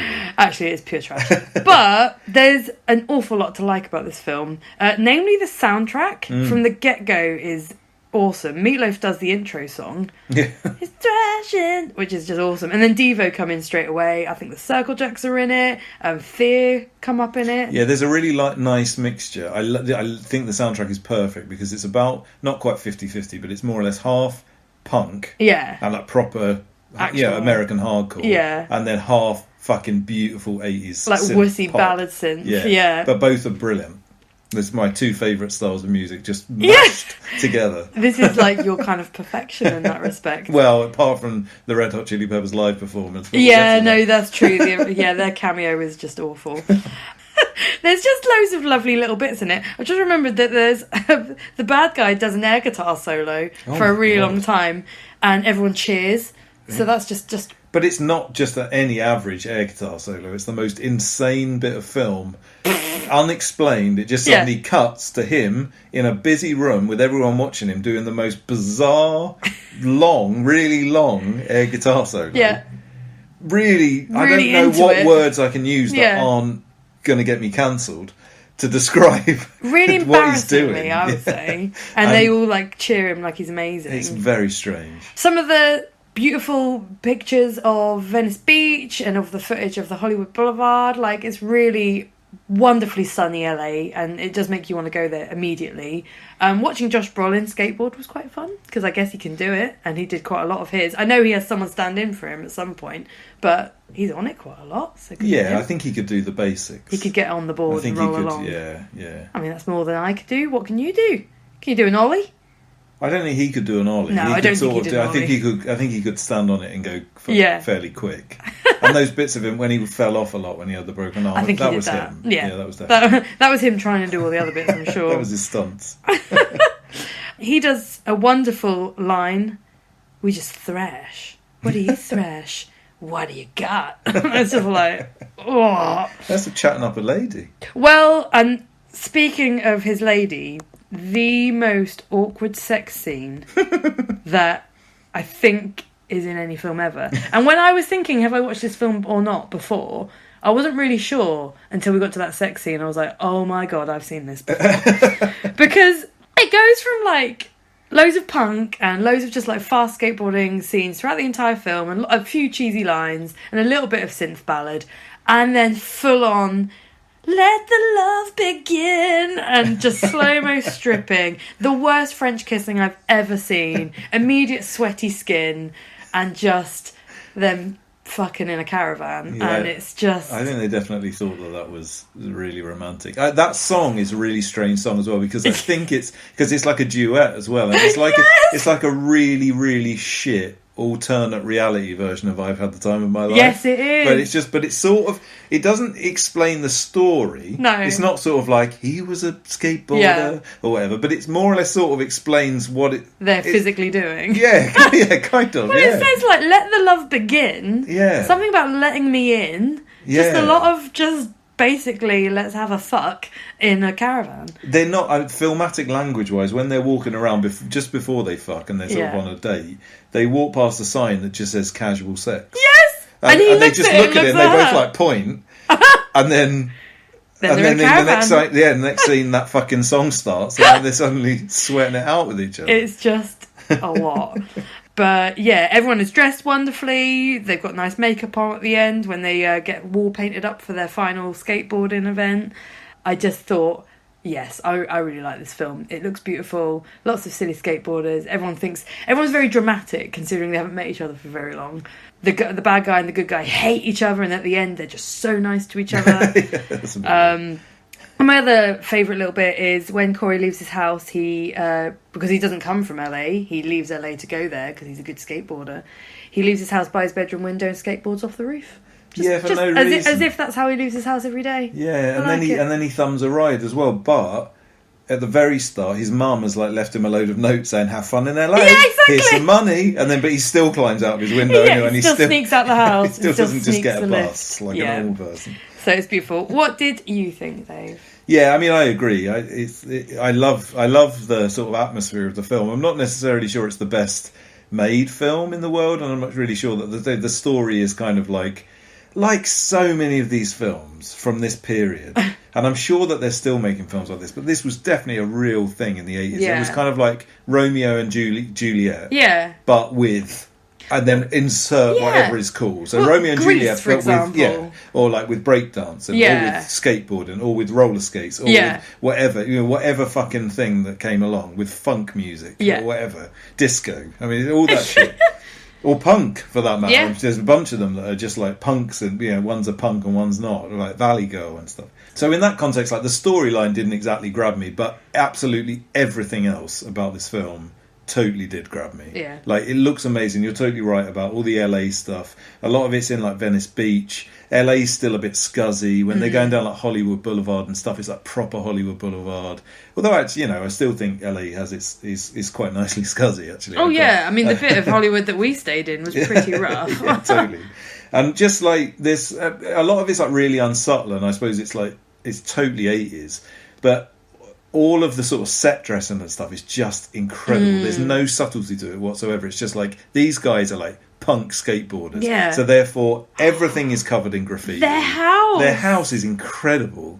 Absolutely incredible. It's just a house that's completely covered in graffiti. Again, you can tell that it's not like a film like Suburbia, where they've almost found somewhere that probably was actually a punk house and put a bunch of people that actually probably were punks in. It has none of that. Yeah. It's just OTT. It's like a completely unsubtle version of that, whereby someone's gone in there with a spray paint and been like, what should we write on the wall? Let's write have a great time or something, Dagger's rule. Yeah, exactly.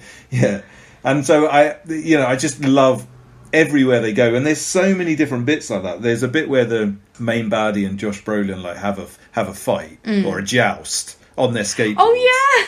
And I think I can't work out exactly where they are, but wherever they are, I just want to live there immediately. It's just bins on fire. Yeah, bins on fire, neon lights in the background. It looks a bit like LA River. Yeah. So the sort of group that are watching them is all these sort of punky skateboard people. Yeah. Oh, I mean, it's just, like I say, it's just if only that was what my teenage years... Oh my God, If only I could have been I'm just there. drinking Foster's at the Wreck. Gosh. There's loads of montages in this, which I think are actually quite interestingly shot, and I think genuinely are really cool.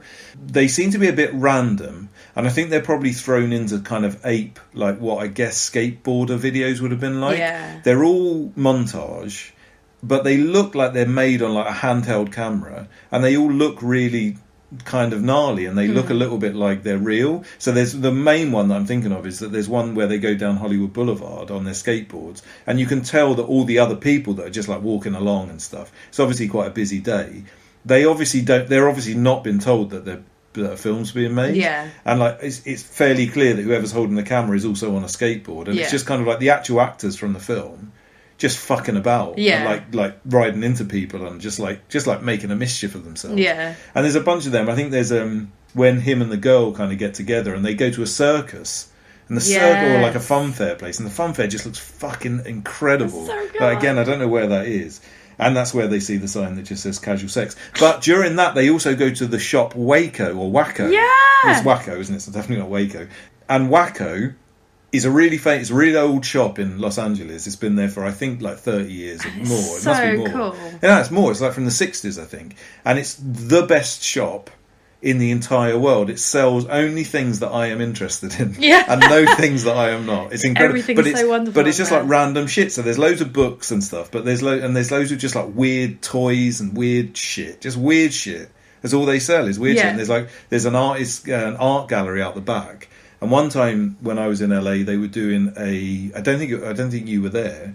They were doing a Henry and Glenn Forever art display, and it was like all of the original paintings from the Henry and Glenn Forever. Henry and Glenn Forever being the comic book that somebody made about Henry Rollins and Glenn Danzig being in love with each other, which is so wonderful. Please go look at that. An absolutely beautiful comic book. But yeah, it had all of like the original artwork from that all in the back. And I just walked into the shop and it was just like, this place is fucking greatest place in the entire world. It's perfect. But yeah, so they go there and it looks exactly the same. It still looks exactly the same as it did then. Although I do like that they go there after they're casually walking on Hollywood Boulevard, and then in seconds they're at Wacko, which is, I'm not even kidding, about a 2-hour walk. It's so far away. But that's fine. We don't need continuity. It's the 80s. Just going a little bit back to that air guitar issue that we discussed earlier. Mm-hmm. So I'm not sure if we described this very well yet, but Josh Brolin basically falls in love with the main gang member's sister, and so that's where the Romeo and Juliet things come along. But this guy's got a really weird relationship with his sister, first of all. There is one bit where he wolf whistles her, which I thought was very strange for a brother to wolf whistle his sister. I thought it was a strange thing to put into a film. But also, after the air guitar bit, he goes, does it, and they all cheer. And then she sort of walks in and she's in a bad mood with him. And he says, hey, Chrissy, you just missed my show. It was a very strange thing to say after just doing the weirdest air guitar at people for ages. I don't really like that guy, that main dagger guy, but that gang is so fucking cool. That gang is fucking cool. You know, they've got everything that you could possibly want. The coolest one is his girlfriend. Oh, yes, who is Sherilyn Fenn. Yeah. Oh, and she just looks fucking cool. She's like dressed like Madonna with like the slipped over hair and just like bustiers and gloves and leather jacket. And she's just like the best thing. Yeah. She's well good. I mean, I have nothing more to add to it other than she just looks amazing, and I wish I looked like Sherilyn Fenn in that film every day. It's just like style icon. I mean, Audrey Horne was she went up in how cool she became. She's just forever cool. She can't like not. Well, not in Twin Peaks season 3. She is cool. Oh no, leave her alone. We don't know what happened to her. Oh God, don't go down that hole. So I just love it. Basically, but there is. I mean, there are definitely certain things you could pick apart, but you'd be a bit of a prick to.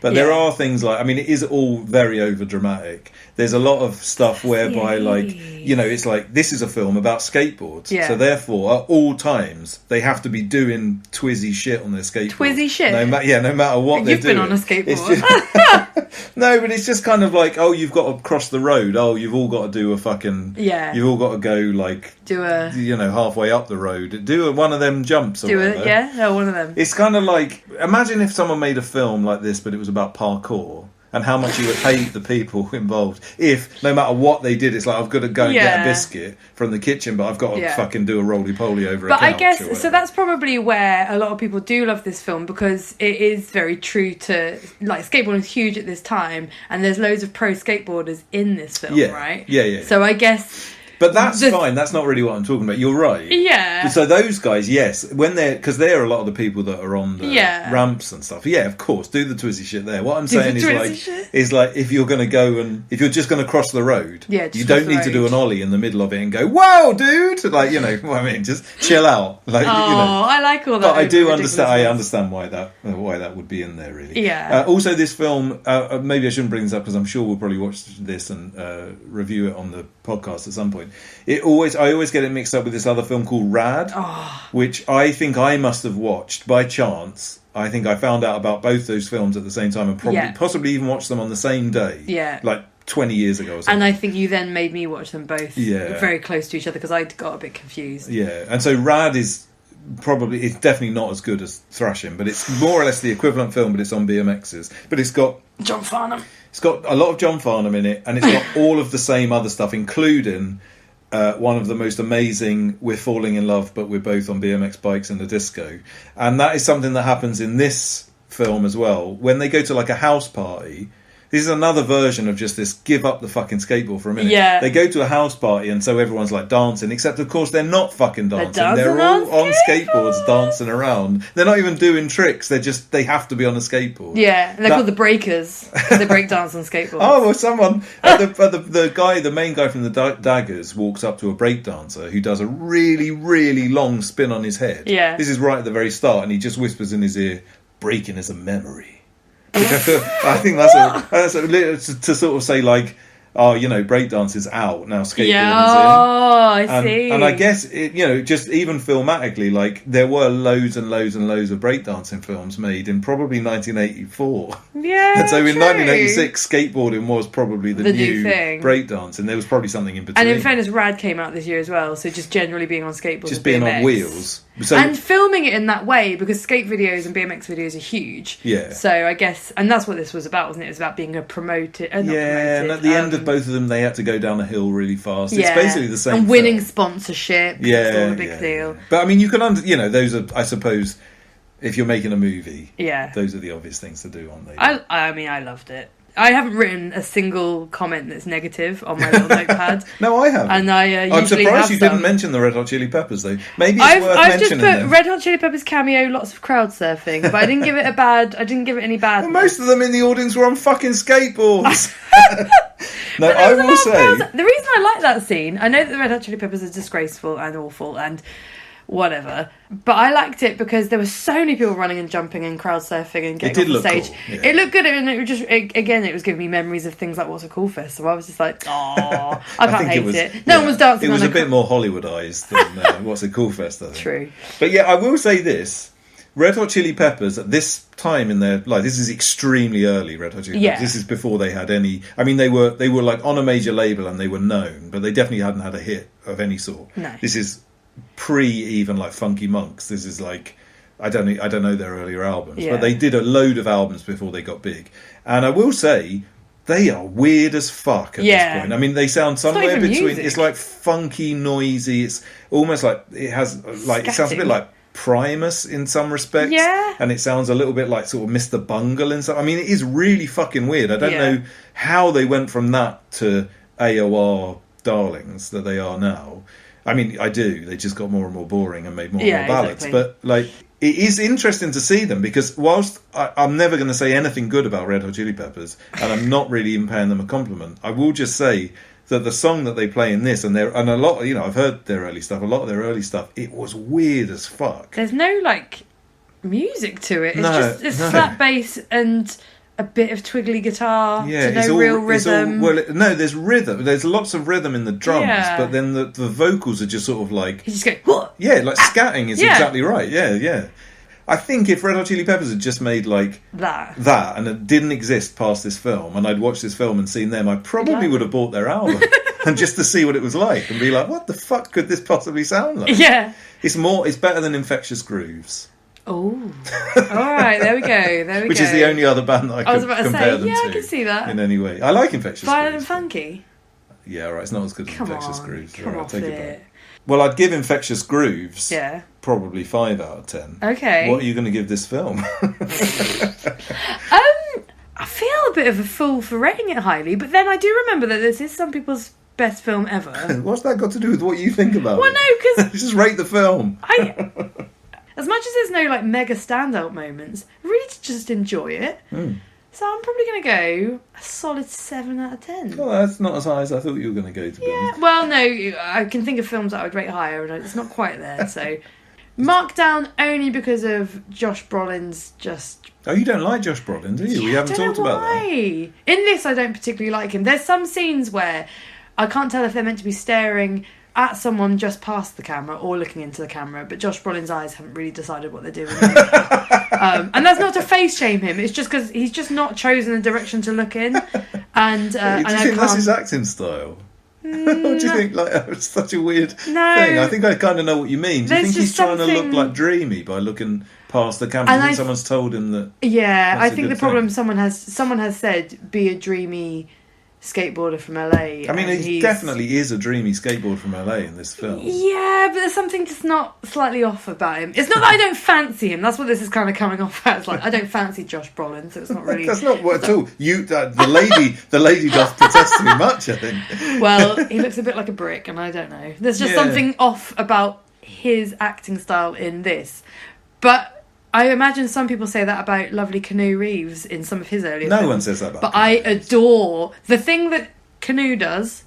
I actually have said Keanu so often that I can't remember how to actually say his name. But the thing that people like maybe see in him that they don't enjoy, I see in Josh Brolin and don't really I've enjoy. never known anyone not to enjoy Keanu Reeves.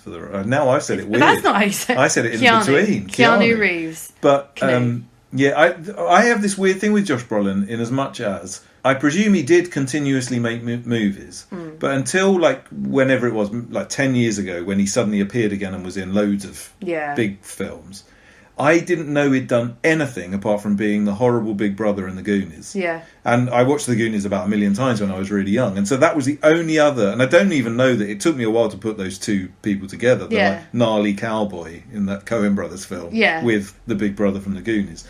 But so as a result of that, I think I've always quite disliked him. Just because, although he comes through, don't get me wrong, in The Goonies, but I don't know. I don't think I didn't really like him in that. Either. So, but I thought he was quite good in this. Well, I guess if you're coming from nasty big brother to dreamy skateboarder, then yes, you can have that. Well, I'm going to do something that I'm not sure has ever been done before on this podcast. I am going to give it exactly the same score as you. Oh gosh, I thought you were going 10 out of 10. 7 out of 10 is good. No, we've already established that Return of the Living Dead is the only film that gets 10 out of 10. We'll do that on our 1000th episode. Okay, fair enough. Well, I'll tell you what else I would give a very big score to. Mm-hmm. The band The Nightmare Boys. Oh my gosh, I think I would too. So this is another one of Dave's old music picks. They're getting more and more recent recently. This is from 2013. Okay, so it's not long ago. This band was from Alabama. They were around the early teens, the early 20 teens. Mm-hmm. And this is from their only album, which is called Bad Patterns, which is a fucking amazing album. I think they've got a couple of EPs and stuff as well, but that album is just perfection. It's kind of like garage power pop punk. I don't even know how to describe it, but I absolutely love it. And so this is the Nightmare Boys with My Body Breaks Down. When it turned away, like the feeling so right in the red, melted into me. I will never see your face again. When you watch the memory, underneath the white and the red, will you nothing to me? I will never see your face again.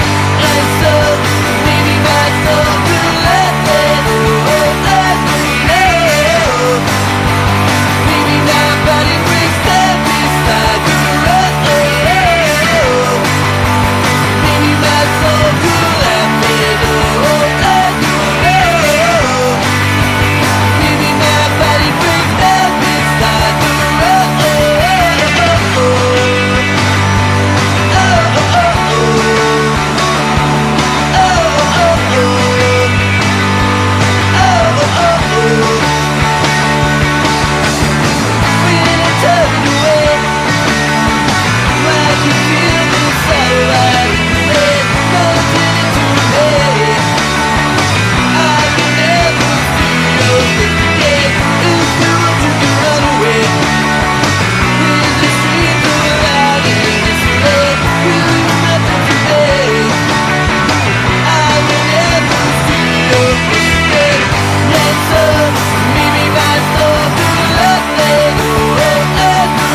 So that's everything from us on episode 21 of the Breakfast Punks podcast. Thank you so much for listening this far and for checking out the podcast generally. If you want to support us, we'd really appreciate it. You can follow us on Instagram at Breakfast Punks Podcast. You can shout about it if you enjoyed this episode. You can go back and listen to what is turning into a very large library of previous podcasts if you'd 21 like. 21 episodes. It's almost been a whole year of doing this. Yeah, not It's far crazy. off. Yeah.